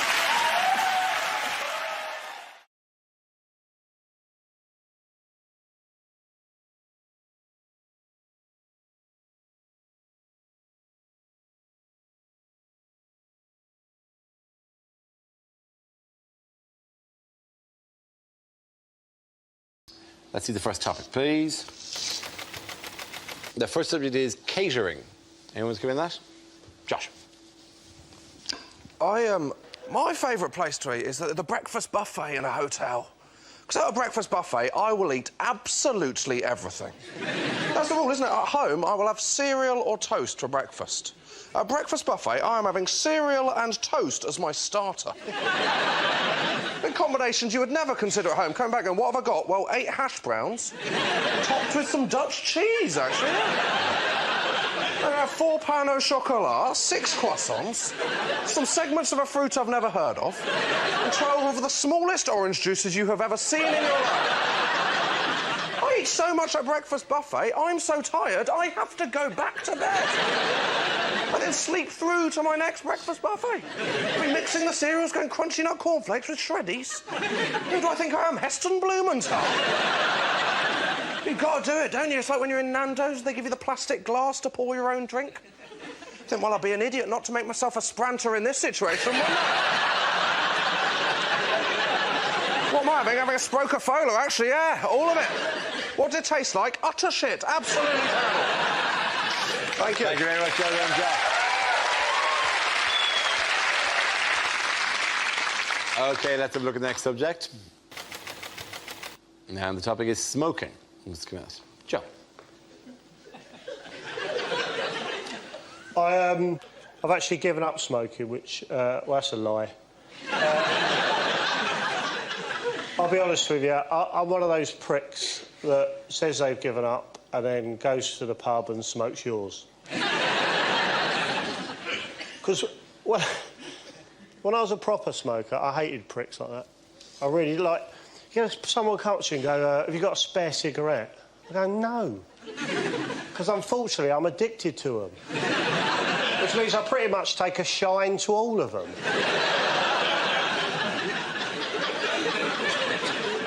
Have you got a spare cigarette? Yeah, I do, weirdly, because I'm a 19-a-day man myself. Thanks away, you knobhead. When I was, like... Warnings, they do nothing for me. Like, you know, the warnings, they're quite drastic things. They're like smoking kills. So? I've got a horrible picture and still people don't give up. And I thought, bloody hell. So I've come up with a couple of ideas, right, to get people to give up smoking. They're just ideas, right? You could You can either put a warning on cigarette packets that says something like, one of these fags has been up a dog's arse.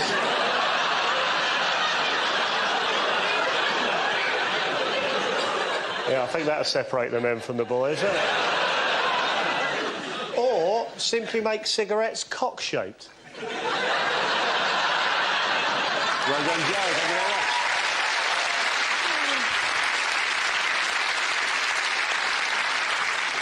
So that leaves Milton. Let's see what topic you've got. And the topic is school.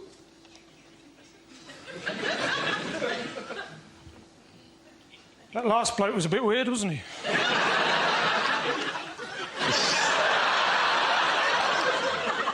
Anyway, I went back to my old school the other day. First time in 30 years. I took a note.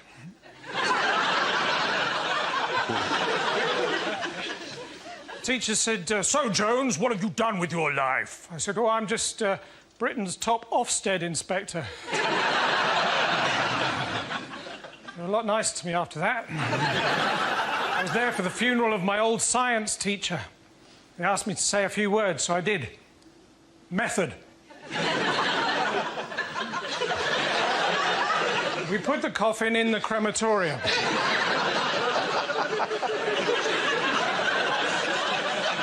Observations. It burned with an orangey bright flame.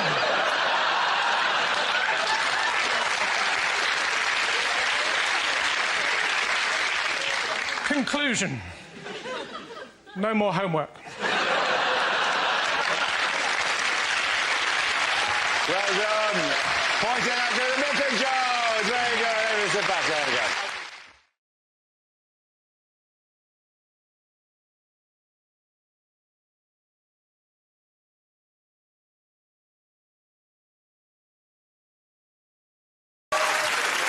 Bad things to hear on a commercial space flight.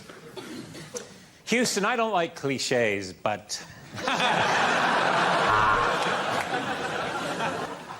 This is a passenger announcement. There's no need to panic, but can anybody here speak Klingon?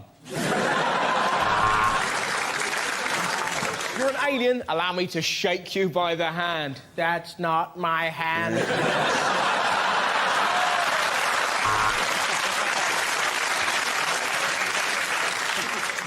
Passengers are asked to disembark at Mars to get the bus replacement service to Croydon.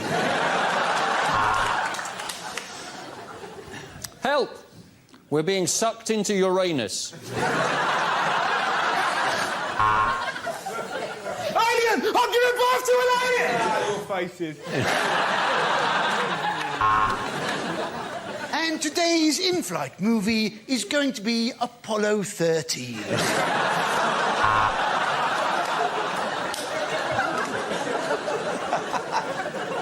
Can anyone fly a rocket? I'm afraid the captain's been shagging the stewardess and he's burnt up on re-entry.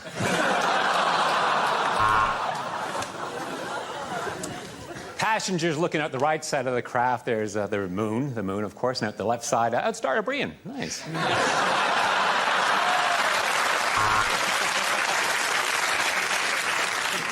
In the event there is a loss of cabin pressure, your blood will literally boil and you'll explode. This is Captain Solo. For those of you wishing to join the Mile High Club, my co-pilot is waiting in the lavatory. It's a service we call Nookie with a Wookie.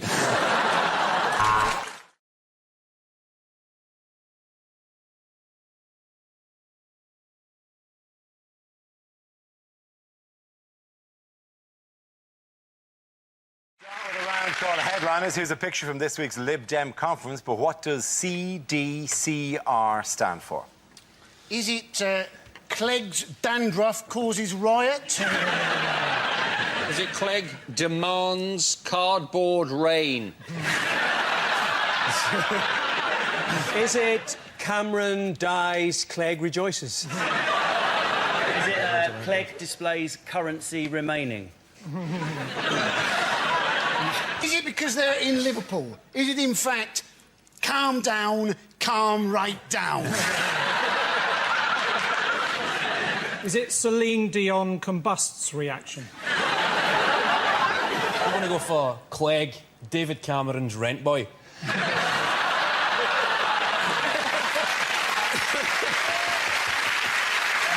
Small amount of skirting around the issue which Kevin has cut through quite dramatically. Is it cranberry's definite cystitis remedy? Why would they use that photograph? I don't understand. How bad was Clegg's cystitis before that? I don't know, but it must have been pretty bad. I mean... I've got it, Dara. Yeah. Is it conference disco concludes with river dance? No, what is the correct answer? Is it Clegg defends coalition rule? Indeed it does. Well done. Thank you very much.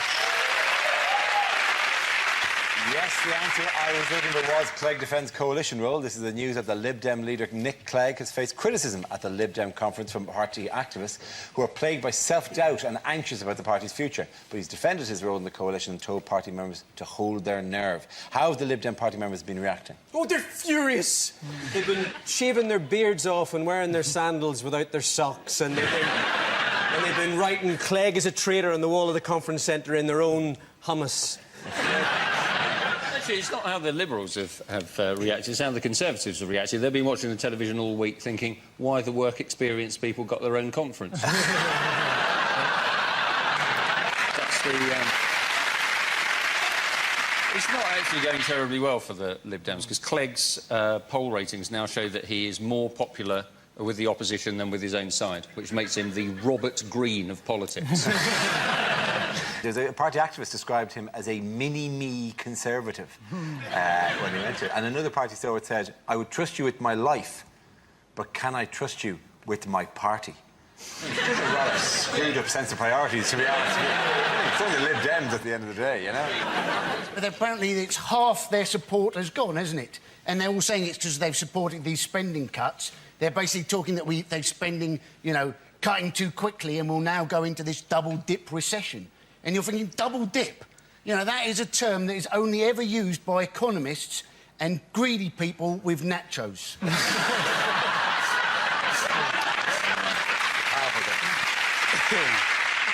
If the supporters are losing, surely that's just people who came to them from Labour anyway, thinking, well, if I vote for them, I'm practically voting for Labour. So it's a very clever, tactical... What? No, wait, no! My master plan! Don't go to the... You're not allowed to... Oh, you are allowed to do that. What's amazed me is that Nick Clegg seems to be soaking up, even though he's becoming ever more unpopular. How broken do you have to be by your former unpopularity to savour any attention, even if it's negative? That's like a fat, ugly girl being sexually assaulted behind a Lidl and then coming out and going, it's just nice to get the attention.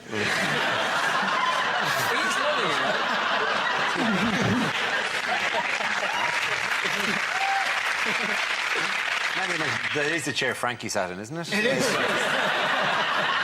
I've literally never had those thoughts before. I've been... You're like a whimsical comedian, aren't you? They were saying that Cameron was actually going to turn up at the conference as a sign of, you know, support. And then they realised that might be a bad idea. You know, Cameron turning up at the Liberal Democrat conference is a bit like Leona Lewis showing up at the Mobos with Nick Griffin. It's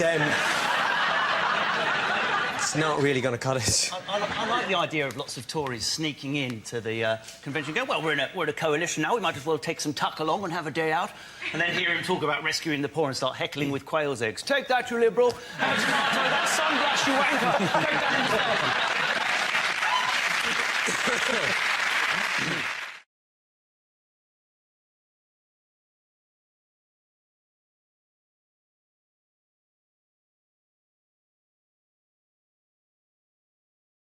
Our next round is called This Is the Answer, What is the Question? On the board are 6 categories. Nathan, which category would you like? Home news, please. OK, your category is home news. The answer is trains, toilets and celebrities. What is the question? Is it, if you're going to make a sex tape on public transport, what 3 things do you need? What 3 flavours come through when you're tasting English wine? Is it, according to the coalition agreement, what 3 things do the Lib Dems have responsibility for? Is it name 3 things I've left my umbrella in?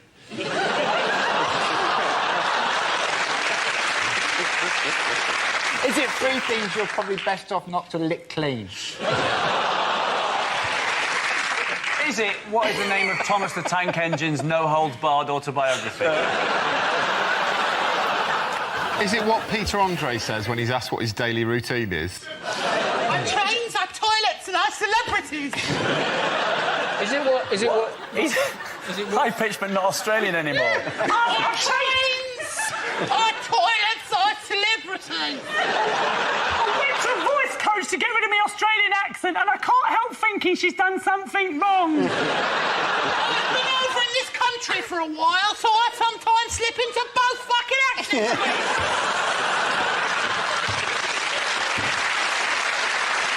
Our trains got them a six-pack. I don't miss my jeans. And then on to the celebrities are making the money for the kids.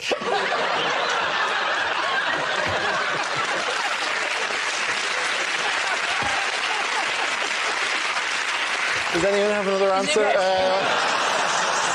What do we do better than Morocco?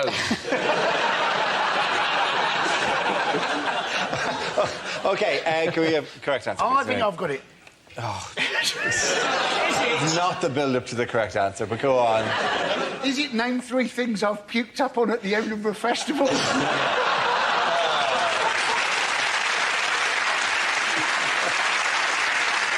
I know the answer, Dara. I'll give you the real answer, Dara. Will you give me the real answer? What are the 3 main talking points on a saga holiday? Is it 3 things that are full of shit?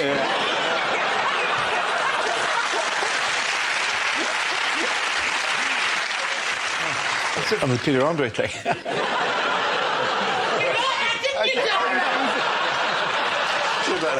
Where it makes the money for the children. That was the thing. Is it? No. What 3 things were most complained about at the Queen's Jubilee? If you can do that in a proper voice. OK. But these things were most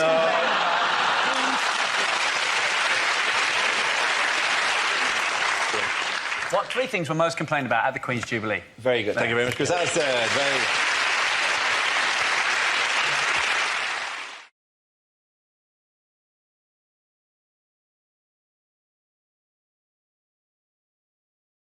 How is an Italian neuroscientist hoping to make medical history? This is brilliant. This is an amazing. absolutely fantastic This is story. amazing. He is planning to give someone a head transplant, or to take someone's head off and transplant it onto another body. It's a bit ridiculous, though, isn't it? Like, how in demand are heads? Like, who's at home going, finally, I can get an head now, all these years? No, I think you mixed up a head transplant and a body transplant. No one is going, if only my body had the head it deserved. Yeah. I have a... You are quite ripped, aren't you? Yeah. I reckon he's on the flag. I reckon he's going to get 2 people who are quite similar, get one of them, get rid of the other one, and just do like a little dotted line around the neck. Go, done it, nailed it. You would never, ever want to be a head donor, would you? Because that just sounds like a PC job title for a prostitute, doesn't it? I don't think, and I know little enough about the sex industry, that they regard it as a donation. But you are giving head. Yes, you are, but there is also... Speak for yourself. Yes. I don't know. I can't speak for the sex industry. Maybe they go, the head is free. It's the companionship you're paying for.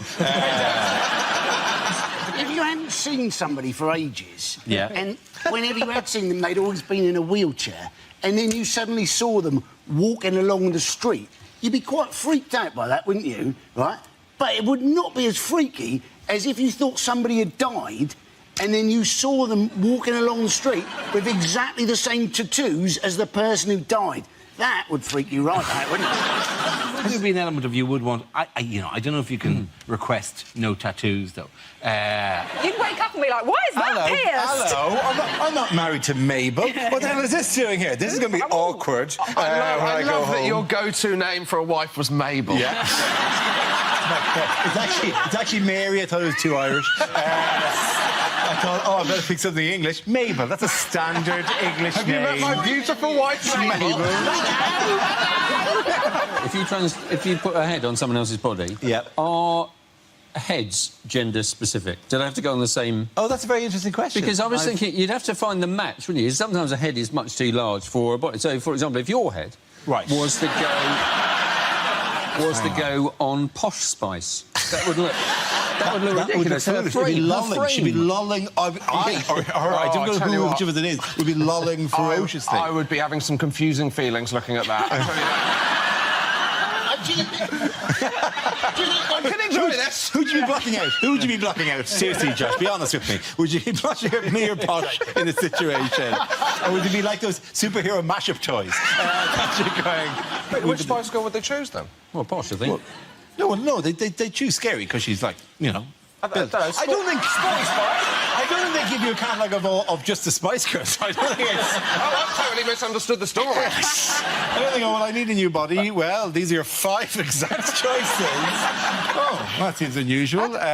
So I could choose one of the All Saints? Presumably, yeah. If you can remember their names. Essentially, that's what the Sugar Babes have been for about 10 years anyway.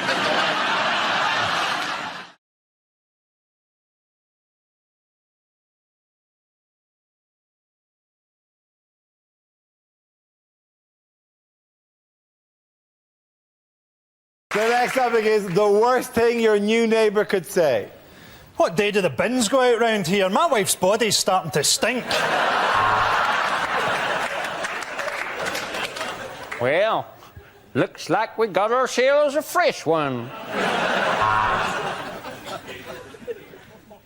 I hope my turkeys won't be keeping you awake. My wife and I are nudists and have been for the past 70 years. You're bigger than you look through the telescope.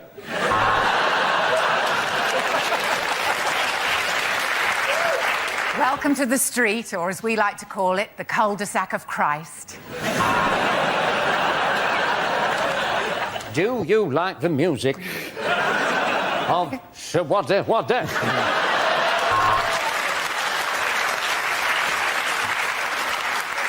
I can see you when you sleep.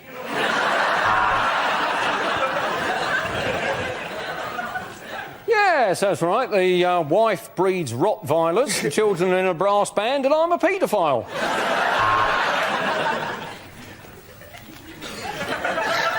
It's simple. Your dog and I are in love.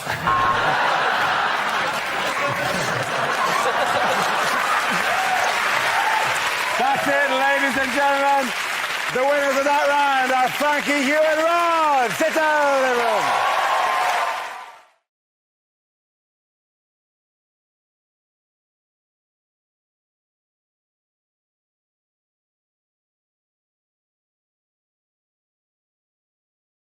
Unlikely things to hear on Doctor Who. When I was giving you a quote as your cleaner, Doctor, I was giving you a quote from the outside.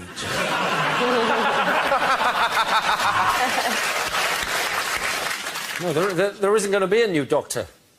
I'm being replaced by a helpline.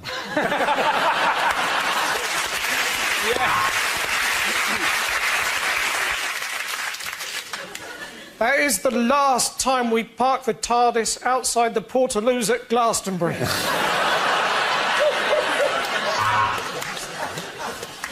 Davros, we meet again. Oh, Lord Sugar, I'm so sorry.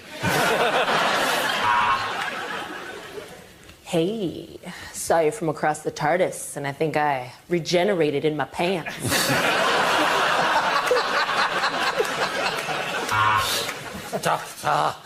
Doctor, you must help me. I think I'm a pair of curtains.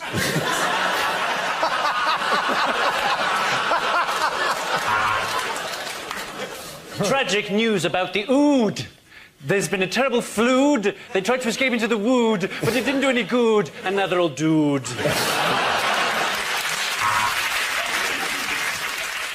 No, I'm the doctor who works for the World Health Organization.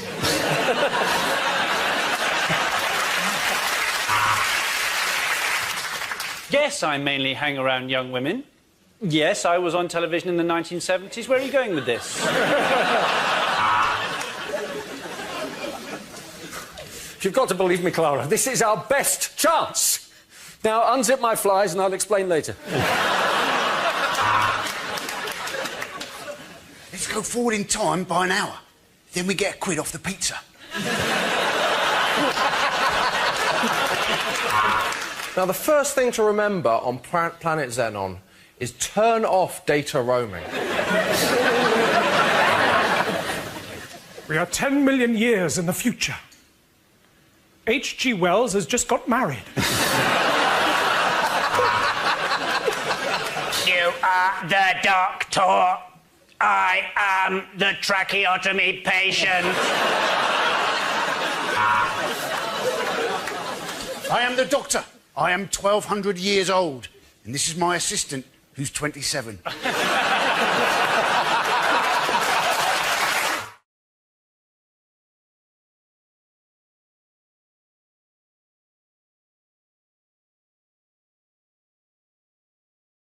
This round is called If This Is the Answer, What Is the Question? On the board, 6 categories. Joe, which category would you like? Sport. Your category is sport. The answer is 250,000. Is that the amount of Iceland dinners the robbers took from Kerry Katona's house? I think there's a point where they came in. Do you have anything other than drumsticks? Is there anything that isn't breaded? Is it what world ranking is the British tennis number 5? Is it how many calories in a Scottish salad? Is it, what position did I finish in the 1987 Henley School Sports Day obstacle race because I got stuck in the sack, but it didn't traumatise me at all. I don't even care now. Is it, if you phone up British Telecom, which position in the queue are you likely to be? Is it what percentage of people failed O-level maths? Is it? I'm gonna ask you to speed towards the correct answer. It's sport, isn't it? Is it to do with Beckham? It is to do with Beckham. How many shirts do the Americans claim that Beckham has sold? That's absolutely right. Well done, Russell. Congratulations. The question I was looking for is how many Beckham replica shirts are LA Galaxy already claiming to have sold? He's wearing that the wrong way round. He is. That's the first case. Does anyone think that Beckham actually knows he's in America? I think he just runs after a ball and all he notices is that occasionally it gets warmer. I don't think he even knows he's rich. He's like one of those cats that its owners left a fortune to.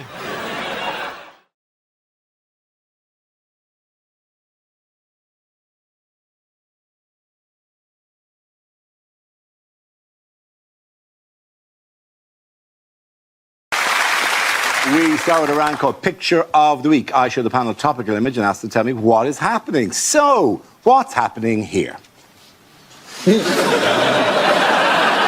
It's Nigel Farage, clearly, isn't it? And hopefully he's holding his breath until we leave Europe.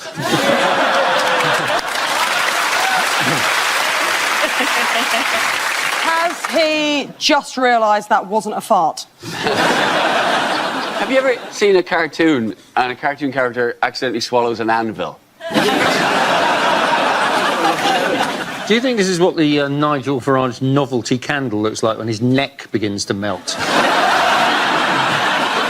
be fair, I've never seen a face with a foreskin before.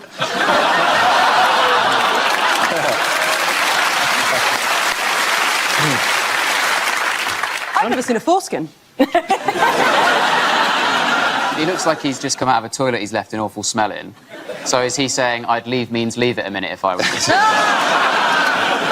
Do you think that is the face he pulls when he's asked about any of his other policies? Yes.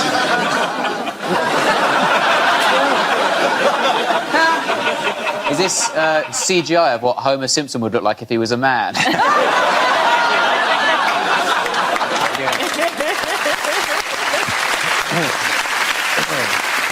Do they have the correct answer? Yes. That is Nigel Farage in front of a poster that says Brexit Party. Thank you, Hugh. Yes, this is Brexit leader Nigel Farage, pictured at the party's general election campaign launch in Westminster. This week, Farage announced that his party would field more than 600 candidates, although he himself will not be standing for election. What did you think of his strategy, of his launch? Well, it's weird because he's saying that he's going to field 600 candidates, but he's not standing himself, and he also won't tell us any of their names. I'm going to wager that all of these 600 candidates look a lot like Nigel Farage wearing different hats. He also, I don't think this can't be right. He can't be that much taller than everyone else. But that's why they're standing, isn't it? Because a lot of these are like, the average age of them is like 70. So they're just doing it because they know that Parliament's got central heating.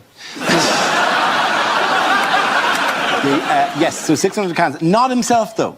No, he's not standing. But he should be made to stand on the basis that the whole thing is his fault. He should be made to stand on the he who smelt it dealt it.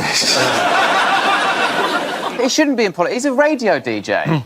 What has he got to do with it? That's his job now. Imagine if Tim Westwood had this kind of influence. Imagine if Tim Westwood was like, I'm going to get 600 of my crew, baby. We're going to Brexit means Brexit.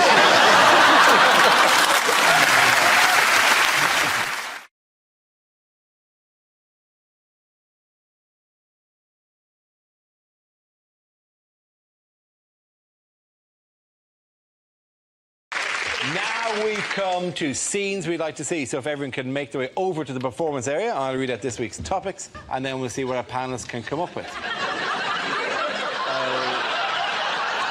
OK, here we go. The first subject is rejected questions from this year's exams. If sine A over A equals sine B over B equals sine C over C, what are the chances that you're ever going to use this in your sodding adult life?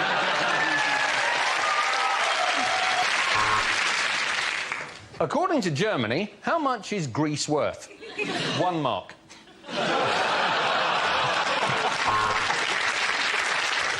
Exam board of Zaragoza. Paint Jesus. Jonathan is a Nigerian prince. What are your credit card details? 3 girls in this hall are pregnant. Who's the daddy? Compare the following. A, the market. B, the meerkat.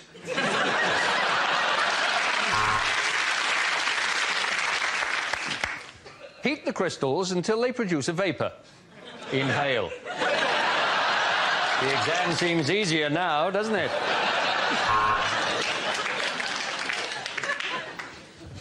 Without swearing, describe Peter Andre. Mental arithmetic. Count up the voices in your head.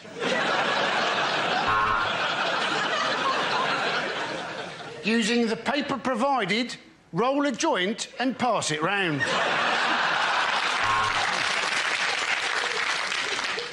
Does this look infected?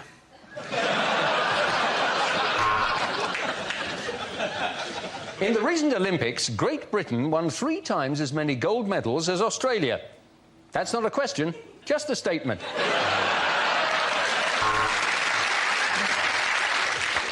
One Direction are incredibly popular. Explain. Sport. How do you spell Akabusi? Is it A-K-B-U-C?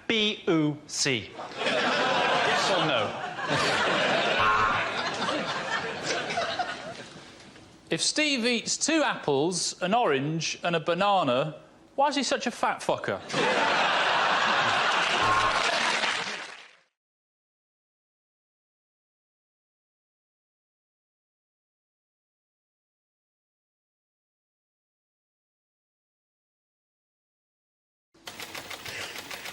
And the topic is school.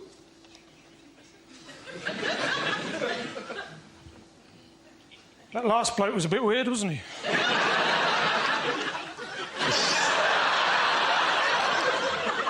Anyway, I went back to my old school the other day, first time in 30 years. I took a note.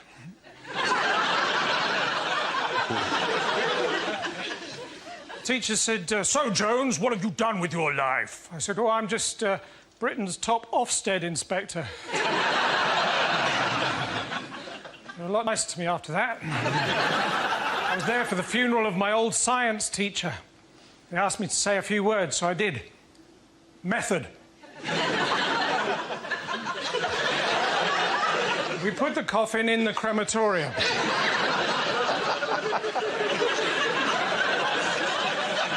Observations. It burned with an orangey bright flame.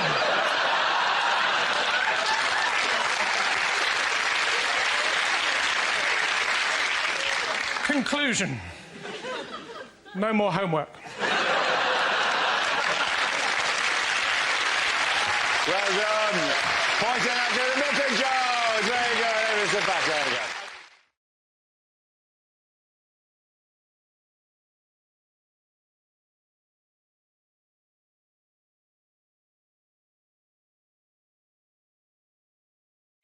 Our next round is called Headliners. Here's a picture of Mahmoud Ahmadinejad, but what does ACIP stand for? Is it Abdul's Carpets, Irresistible Prices? Is it another celebrity introduces perfume? What would be... sorry, stench of desert? Stench of atomic cloud. Has he forgotten that he comes from an Islamic country and he's going, Happy Christmas, I'm pissed. Is it a Columbo impersonator performs? Am I torturing you? I'm sorry. Am I torturing you? I'm sorry. This is just going to take 5 fingers. I'm sorry. Mrs. Columbo loved your bombing. Mrs. Colombo actually voted for you. Is it aliens capture Iranian president and he's there going, phone home? I'll give you a clue. The A doesn't stand for Ahmadinejad. Alan Carr is priceless? Nor does it stand for Alan. It stands for Ayatollah. Ayatollah. Aladdin. Ayatollah confirms Iranian president. Very good. Well done, Hugh. Thank you very much. Yes, the answer I was looking for was Ayatollah confirms Iranian president. This is a story that Ayatollah Khamenei has finally declared Mahmoud Ahmadinejad the winner of June's Iranian presidential elections, despite ongoing protests. But what was incredible about it, so basically they were accused of stealing the election and then people protested, and then Ahmadinejad said, you know who's to blame, don't you? Britain. And we all went, eh? We're watching Wimbledon, mate. I've got no idea. We're watching a hairy Scottish man do very well. Savvy was his opponent, wasn't he? And after the election, he had his supporters come out and marched, and then Ahmadinejad's supporters came out and did a counter-march, and then there was another march, and it was basically, if only we had some way of telling who had the most supporters, like maybe some sort of election or something. Don't we need to get perspective here? OK, they arrest protesters. We arrested protesters after G20. Yep. They killed a protester. We killed a guy who wasn't even protesting. They've got Sharia law that isn't very nice to women. We've got Jude law.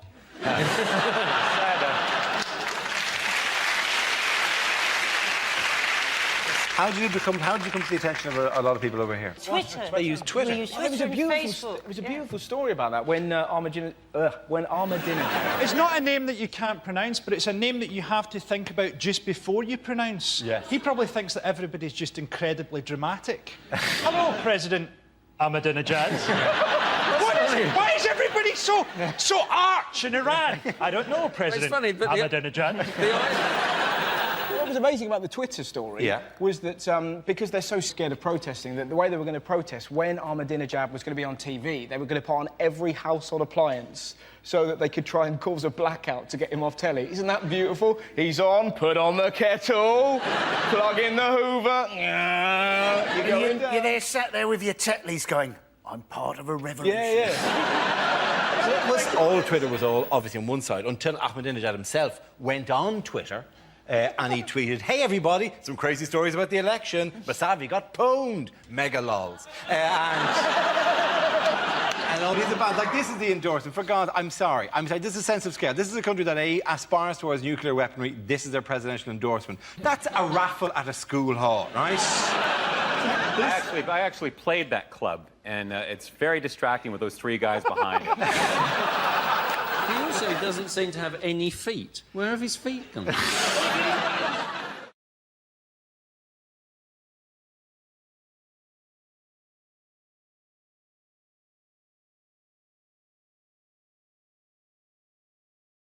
Part man, part machine, part bird, part drum. It's Robo Bongo Cuckoo Cup. Thank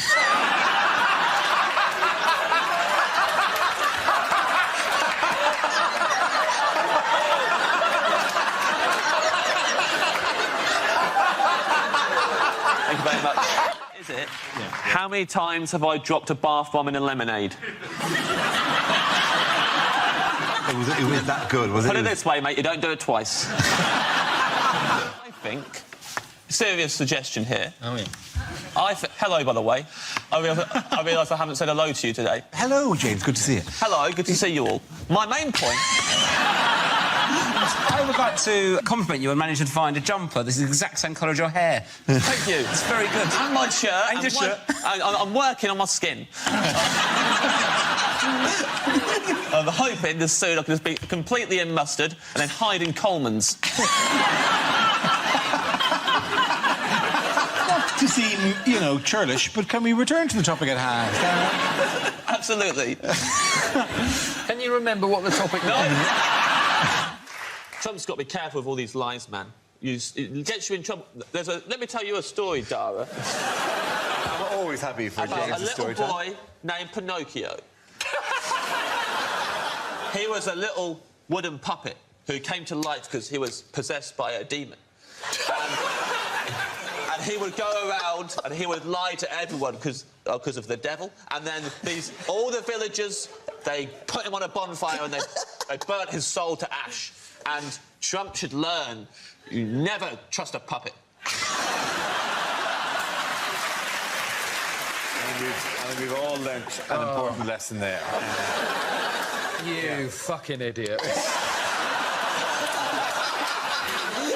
Do another one, another one. No, literally, no. I want to hear James's version of the Bible. The entire time. In the beginning. The topic is moving house. I moved house recently. Luckily, that's good, isn't it? It's fortunate. Touch and go for a second there, and that came up, and I was like, ka-ching! Jackpot! I did move house recently. Tad too drafty for my liking, my new house. Had to order a draft excluder by post. Best way to buy a draft excluder is by post, because when they deliver it, they post it through the door, it drops through the letterbox onto the floor. Already it's paying for its own postage. Moved to West London. I used to live in South West London. Different times, I was a different person. Used to be in a gang.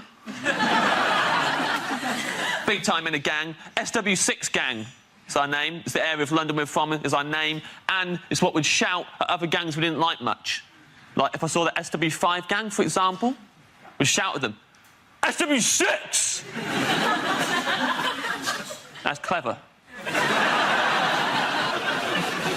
I remember once, back in the day, we're out and about, SW6 crew, taking no shit. Looked across the road, we saw them, SW5 gang. And as soon as I saw them, I was cross. Shouted at them, SW6! As per. And shouted back at us, SW5! Which we expected, but it still made us angry. SW6 back at them, SW5 back at us, back and forth for ages. Until eventually, I got so overstimulated that I shouted out my entire postcode.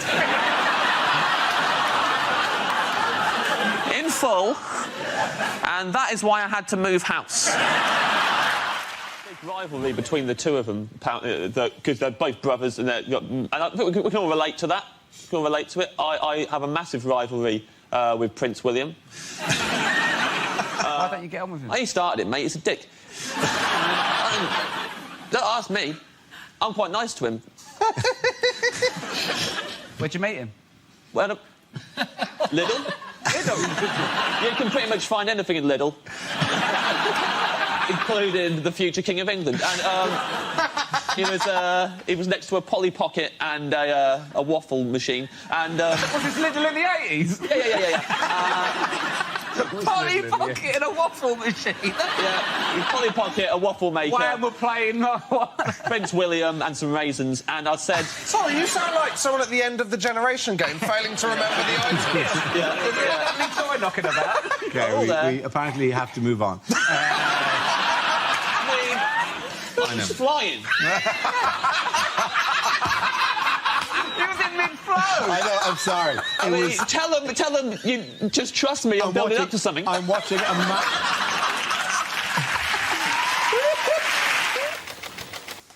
And the topic is cinema. There you go. Speaking of the cinema, Sarah Pascoe's an idiot.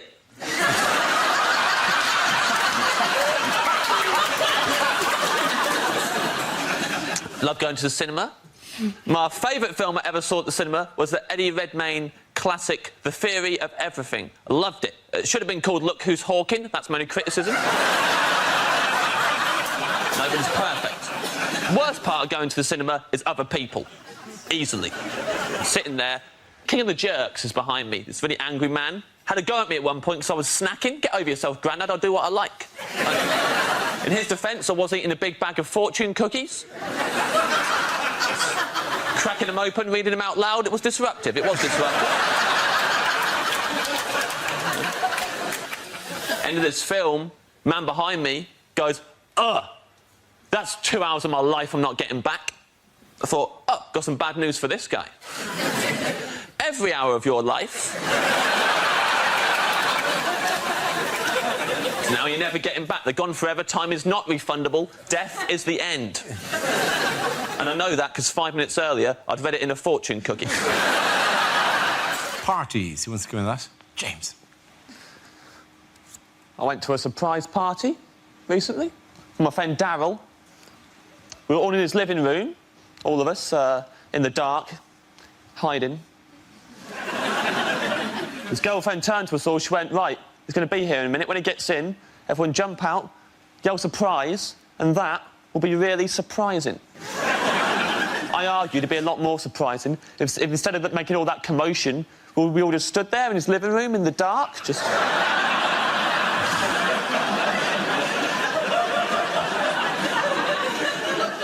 When he comes in and turns the lights on, see how surprised he is then? It's a good party. I schmoozed. I'm good at schmoozing. Buttering people up. I'll give you some schmoozing tips, why not? A lot of people will tell you when you're schmoozing, have a good icebreaker, right? Break the ice. What they won't tell you, at the end of the conversation, unbreak the ice. You don't want anyone else swooping in, taking advantage of all the lovely little ice cubes that you created. So freeze it over again before you leave. So as you're leaving, just slide something under the fence, like death comes to us all, something like that.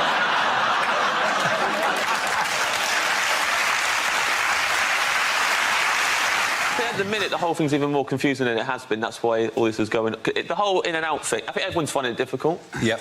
In-and-out is a very hard decision. It's like the other day, my flatmate was making me a peppermint tea, and he said, would you like the bag leaving in or taken out? And it's very hard, because if you leave the bag in, then over time, the cup of tea itself as a whole will get stronger. And it might appear like the bag is getting weaker, but it's now part of a stronger cup of tea.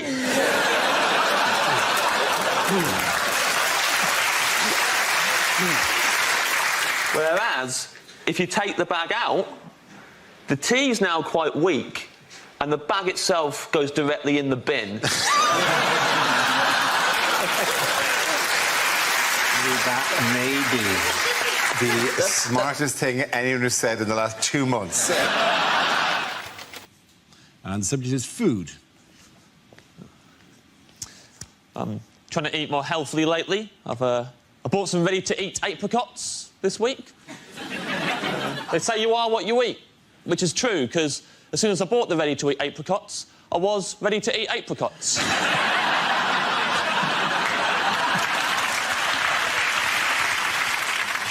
Those ready-to-eat apricots, they came in a resealable bag as well, because not everyone's as ready to eat apricots as they think they are. Maybe next time they'll buy ready-to-eat some apricots.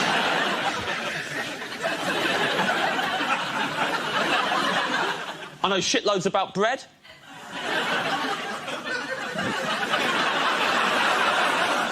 There's no such thing as prawn bread. So the origin of prawn toast remains a mystery. Favourite place to eat is Pret a Manger. If you don't know Pret a Manger, it's an authentic French restaurant. So much in there, so much to manger. I love manger in there. I think my favourite thing to manger is the yoghurts. I love to manger the yoghurts. So, you've got granola on top, then mainly yoghurt, then like fruit compote at the bottom. It's the way they eat it in Paris. And get a spoon, you mix it all together, and then you manger it that way. If you like, or if you like, just leave it as it is, don't mix it, and just work your way down in order. Like, start off with nothing but granola to begin with, just shoveling raw granola in your mouth, just deflecting off your teeth, then power through the yoghurt for a really long time, getting absolutely nothing out of it, then end on the tangy compote. Like, whoa, what a finale! That's how I eat yoghurt. I eat them like they're packaged. That's why I like them fruit corners. They come with that little chaser. The first subject is leadership.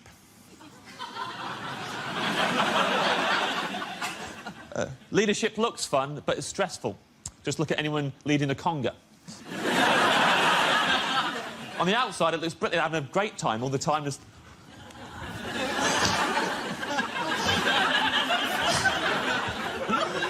Yes, you bloody are. Yes, you bloody are, mate. In their heads, just going, I don't know where I'm going. I didn't plan a route. I never asked for any of this. God, I miss my family. Everyone's trapped in the conga. You think you can leave? You can't leave. Person at the back, maybe, they could let go, make a run for it. Everyone else, you let go. You're not out the conga. Now, you're the leader of a rival conga.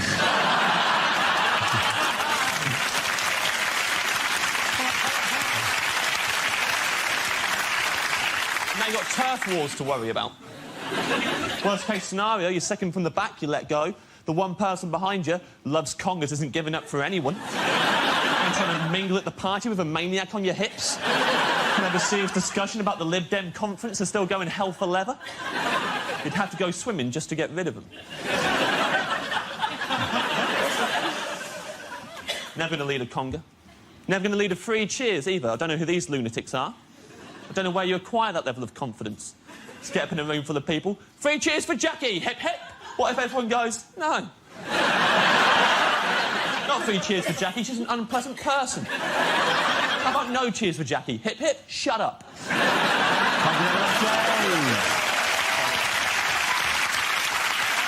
How has a monkey sparked debate this week? Oh, it's the selfie monkey. It is the selfie monkey, you're absolutely right. That's obviously quite an old story, the monkey that took the selfie, and we all like that picture. But now it's like in court that who owns the rights to the image?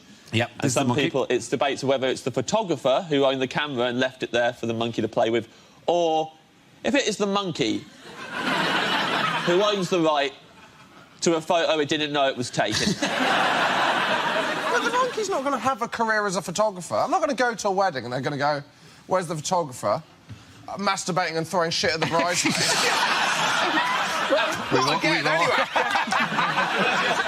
This ruined the first wedding. This is why we had to do it all again. Here's our wedding photos. It's just a load of selfies taken by a monkey. Obsessed with itself. That'd be great. In the veil, holding the boat. Just, if behind it there was like a bride and groom just trying to look around it. Like going, just taking photographs of everyone's there. That better not have been of yourself again.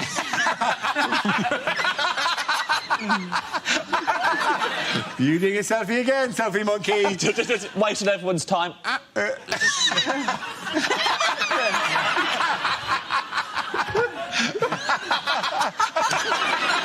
OK, now just the bride's family. Just the If you can't see the camera, I can't see you. I mean,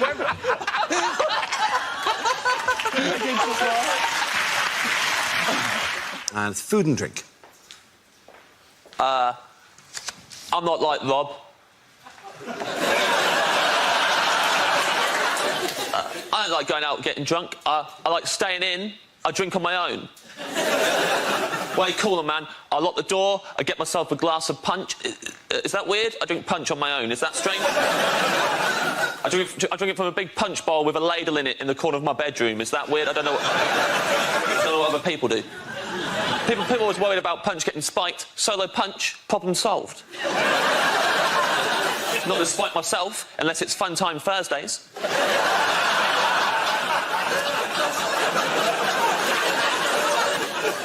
Tried going out with some mates recently. We hit the town. I'm a prankster when I'm out with my friends. One of them left me alone with his pint while he went to the toilet. Big mistake. It's a classic prank. I always do this if someone leaves me alone with their pint. I went round the bar using his pint to propose toasts with. Deliberately proposing toasts to things I knew he disagreed with.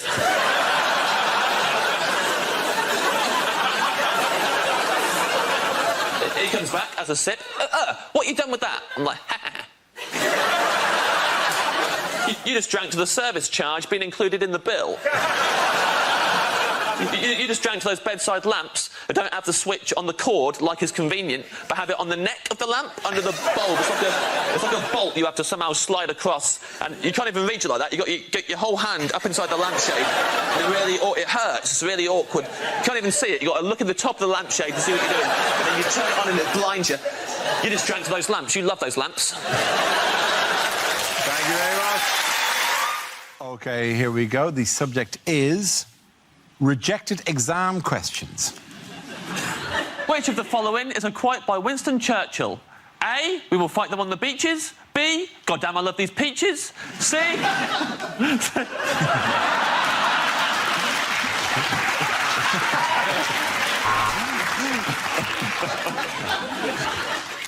If the borrowers never returned anything they borrowed, why were they called the borrowers and not the thieving little bastards?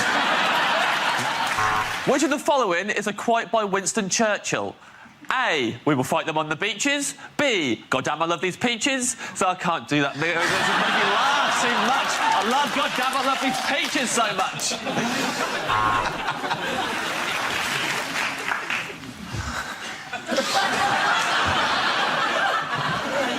Which of the following is a famous fucking...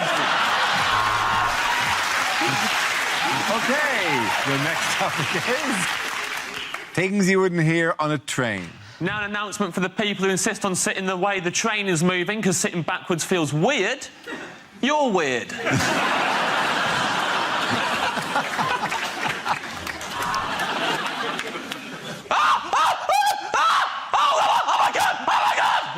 I'm scared of tunnels. I'm so scared of tunnels. And the end of that round, the point to the Ed, Hugh and James.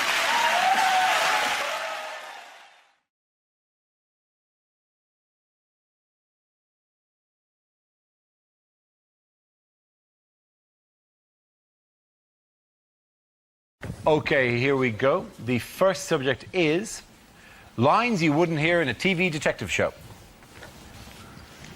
The suspect has got a gun, but it's OK. Gaz has arrived and he's brought chicken and a fishing rod.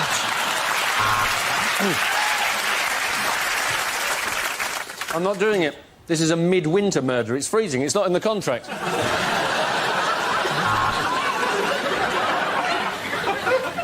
And as you can see from the samples we've taken that we've scraped from under her fingernails, she was manky.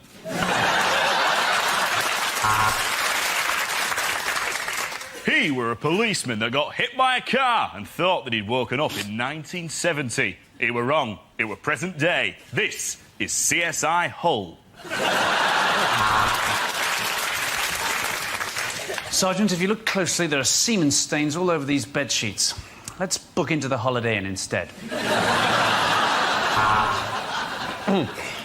Poirot, you've done it again. You've bored me shitless for the last 2 hours. So that's it. At the end of a 3-month investigation, that is it. It's Colonel Mustard in the living room with a lead pipe.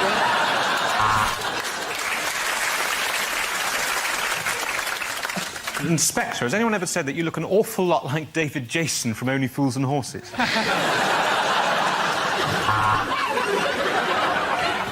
Yes, Miss Marple, we've had the lab results back, and it's very interesting. Actually, it's thrush.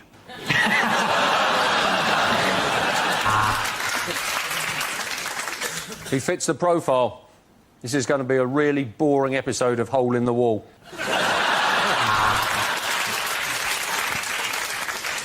You're probably wondering why I've asked you all to gather here in the library. Sorry. Probably wondering why I've asked you to gather in the library.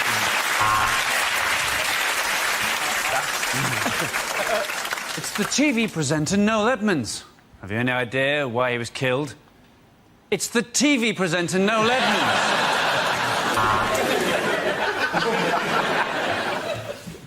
Ken Stott is Detective Inspector David Sod in Sod's Law.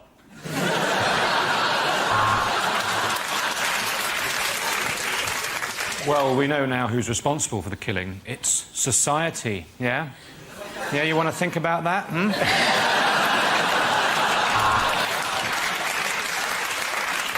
The body is that of Eamon Holmes. We may need a little more chalk.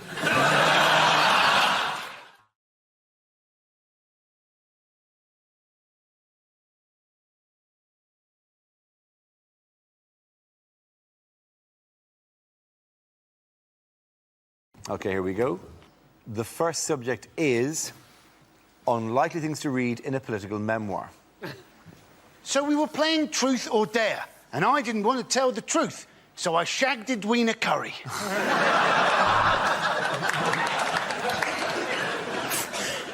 Big Ben struck 12 and stopped. Thank God. My buttocks were on fire.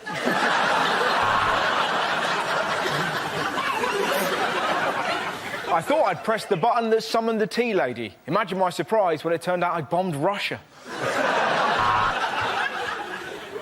I think the greatest thing about meeting the Queen was listening to him singing Candle in the Wind.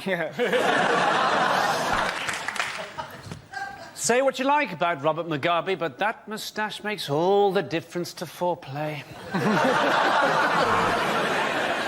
I suspected that John Prescott was having an affair when the four legs of his desk came through the ceiling above me. I was actually at college with Saddam Hussein. We were at Sussex together doing chemistry and combined inhumanities. At the start, there were 3 women in the cabinet, 5 in the cellar and 2 under the patio.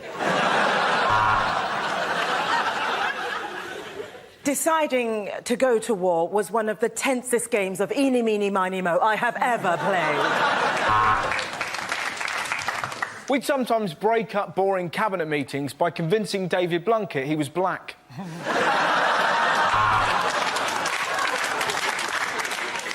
Oh, when we got into Bosnia, the first thing we did was get the United Nations troops setting up trestle tables with plates of cheese straws and sausage rolls.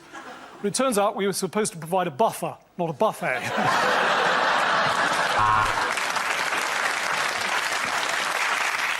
John Prescott, a book by me. Take that, you bastard, he said. No one fucks with Mahatma Gandhi.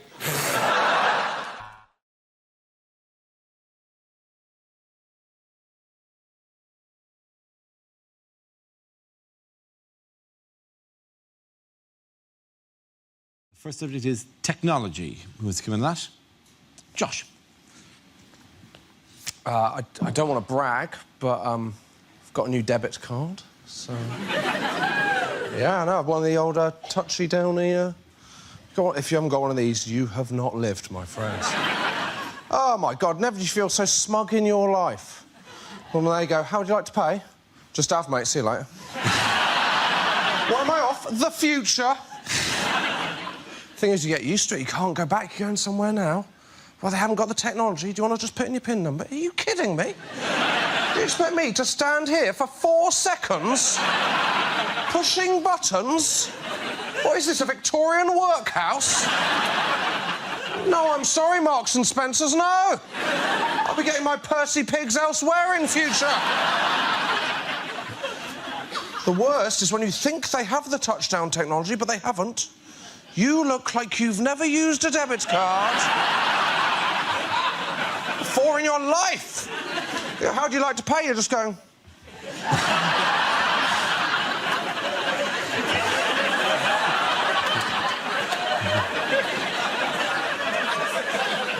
Are you having a breakdown? I don't like it when they've got the terminal and they have to ask for your permission. Do you mind if I just... Yeah, couldn't give a shit, mate. Just... What? Yeah, just in case he goes, do you mind if I just... Yeah, £4,000 unlucky, my friend. Enjoy your Sprite. It's the opposite of the other one I don't like, which is when the waiter makes too much of not looking at your PIN number. Hey, though, if you'd just like to put in your PIN number. Well, I wasn't suspicious of you until now.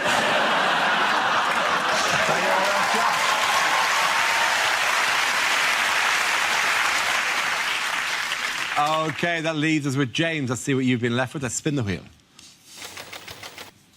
And the subject is food. I'm trying to eat more healthily lately. I bought some ready-to-eat apricots this week. They say you are what you eat, which is true, because as soon as I bought the ready-to-eat apricots, I was ready to eat apricots.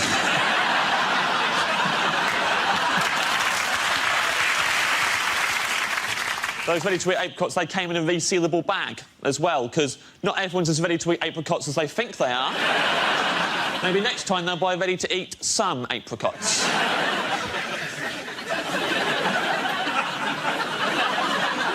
I know shitloads about bread.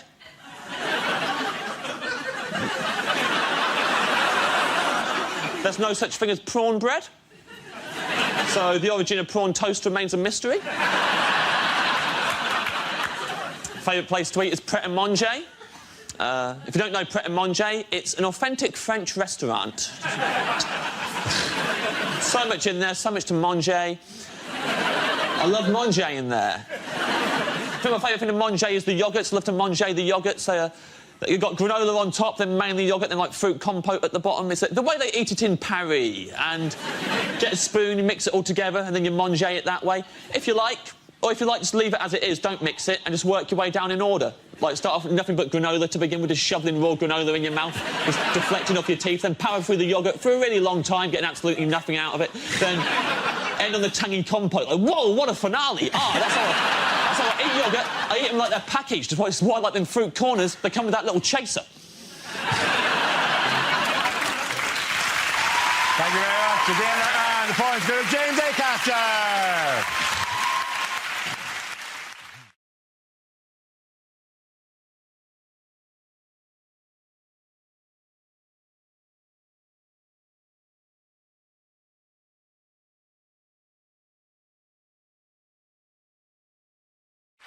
Now we come to our final quickfire round called Scenes We'd Like to See. This is for everyone, so if you could all make your way to the performance area, please. I will call out ideas for scenarios we'd love to see, and the performers come in with their suggestions. The first subject is the worst thing to hear over a tannoy system. Only you can hear me. The train to Nottingham will arrive in 5 minutes, which is a pity because this is Tesco. Second floor, but you can't get out. Welcome to our school sports day. Mark will probably get stuck in a sack. Ha, bloody ha.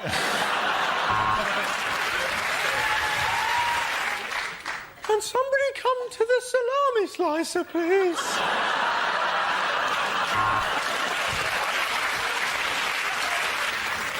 If anybody has found a Vicks inhaler... Ladies and gentlemen, we all know there will be a bomb on the tube, but will it be today?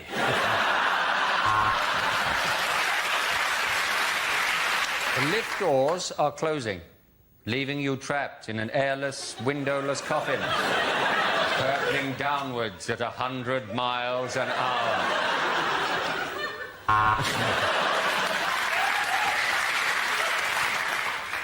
Would the parents of the child that fell into the tiger enclosure please come to lost property to collect her shoes?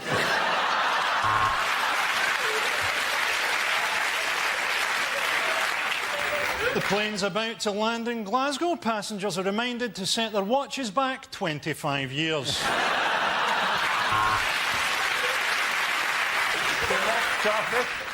is unlikely lines from the final Harry Potter book.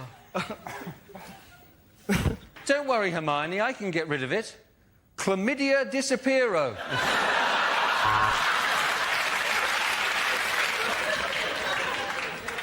OK, Hermione, said Harry, unbuttoning his zip. I'll show you a really magic one. Harry had always thought that he'd meet his death at the hands of Voldemort, so imagine his surprise when the doctors told him that he was HIV positive.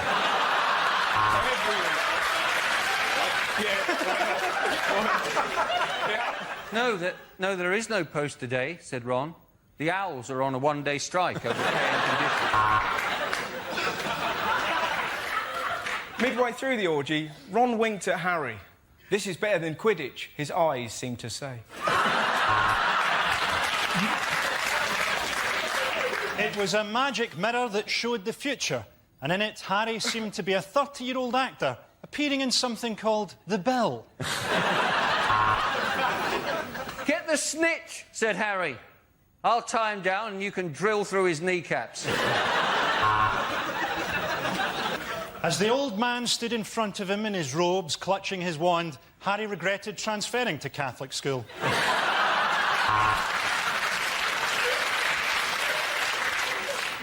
I'm sorry, Harry.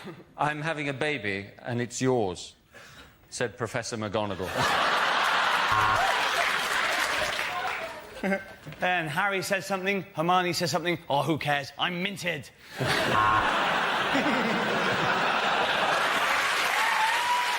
At the end of that round, ladies and gentlemen, have to give the points there to Frankie Boyle Mock.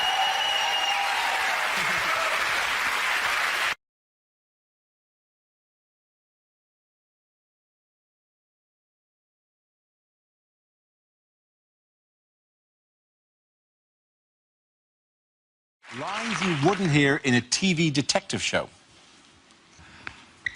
Next up, on Channel 5, a woman has a painful wrist in RSI Miami. Of course I dusted for Prince. I'm his cleaner, and he prefers to be known as the artist formerly known as Prince.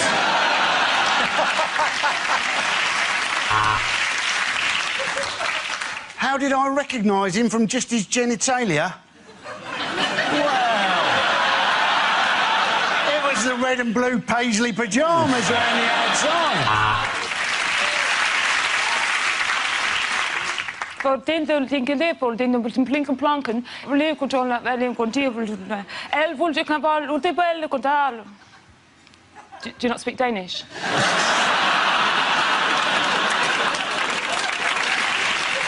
This week, Rosemary and Thyme are joined by two Indian detectives. Turmeric and chili.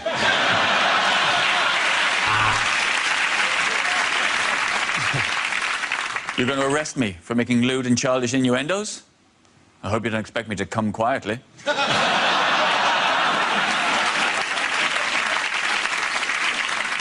This week, there's panic in Midsummer as they meet their first black man.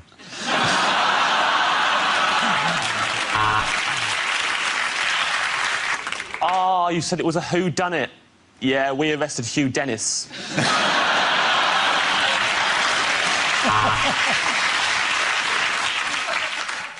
I think I have solved it, Watson. No shit, Sherlock.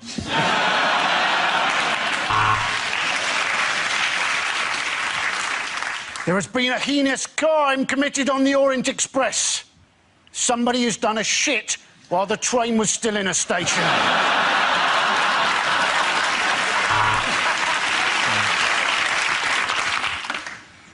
Leave me alone, Watson. I'm going to go back into my mind palace and have the wank of a lifetime. Yeah. The murderer has cut out the victim's tongue. Let's get that back to the lab. I've got some envelopes need licking.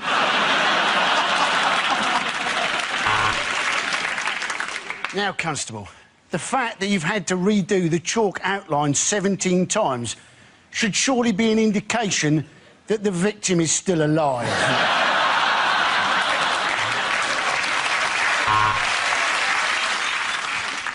I shoot my gun like I shoot my load into my hand.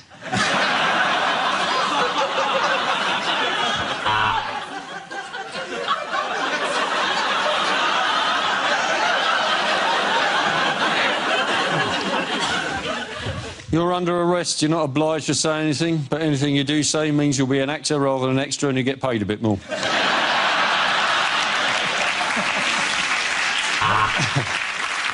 So you say that at the time of the murder, you were hosting Daybreak on ITV. So there's no witnesses to corroborate.